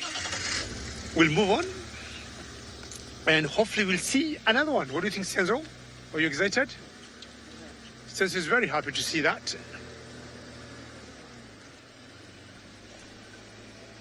Jason, you're asking whether it's an adult bush baby. Yes, and that's the normal size. I like what you call the big ones, the galagos that are much huger, that are much bigger in size. Yes, that's fully grown. And you'd imagine that the size of the babies, they would even be much smaller. I once stayed with a camp where we had, guests who came in from Europe, and they had never had, bush babies, the vocalization they make. And when we went to bed, the area, we did what we would call a fly camp. The area was surrounded by so many trees just next to a river, and bush babies will normally come out at night, and of course they'll always communicate and make plans or whatever wherever they want to go and feed. And these bush babies just went just like human babies. I may not do it very well. And these guests in the morning, they were like, you know what, we want to leave, we want to check out. And I was asking them, what's the problem? They said, no. When we came here, we did not see any women with babies. We did not see any babies. But at night, we had so many babies crying, but like those babies were being strangled by someone.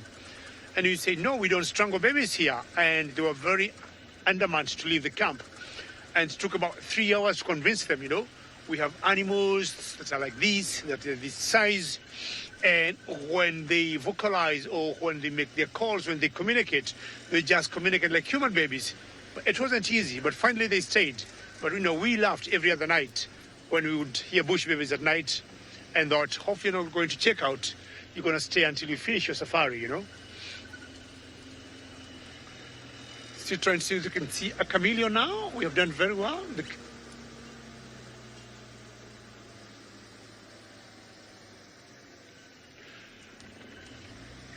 Ravinda, you're saying whether those tails are helpful to the bush babies, Ravinda. And I would say yes, because what would happen is the times we have seen bush babies just hanging by their tails up on the tree. So they're very, very important for them. And of course, as they move, they help them to be like rudders. They help them in their direction. Unlike a scrub hair like that one running there. So those tails are quite important for them. You see, Senzo? To them, they're very important because they help them when they change directions or when they're jumping from one branch to another on top of a tree. they come in very handy. You know, it's like the scrub here doesn't have a long tail, Ravinda, so it may not be of much use to it, but for the bush babies, those tails are very important. And you'd imagine a bush baby hanging their tail on top of a tree, eh? Alrighty. Very exciting to see a bush baby out there. And what a night it has been, and very exciting with all the bush babies. You know, great sky there. You're trying to get hold of a sky, looking for the moon. And would want to thank everybody for having joined us. What a joy to have had you. And remember, we'll be out again tomorrow morning, 06:30 Central Africa time. And on behalf of everybody out here and in the final control, thank you very much. Join us tomorrow again, and goodbye.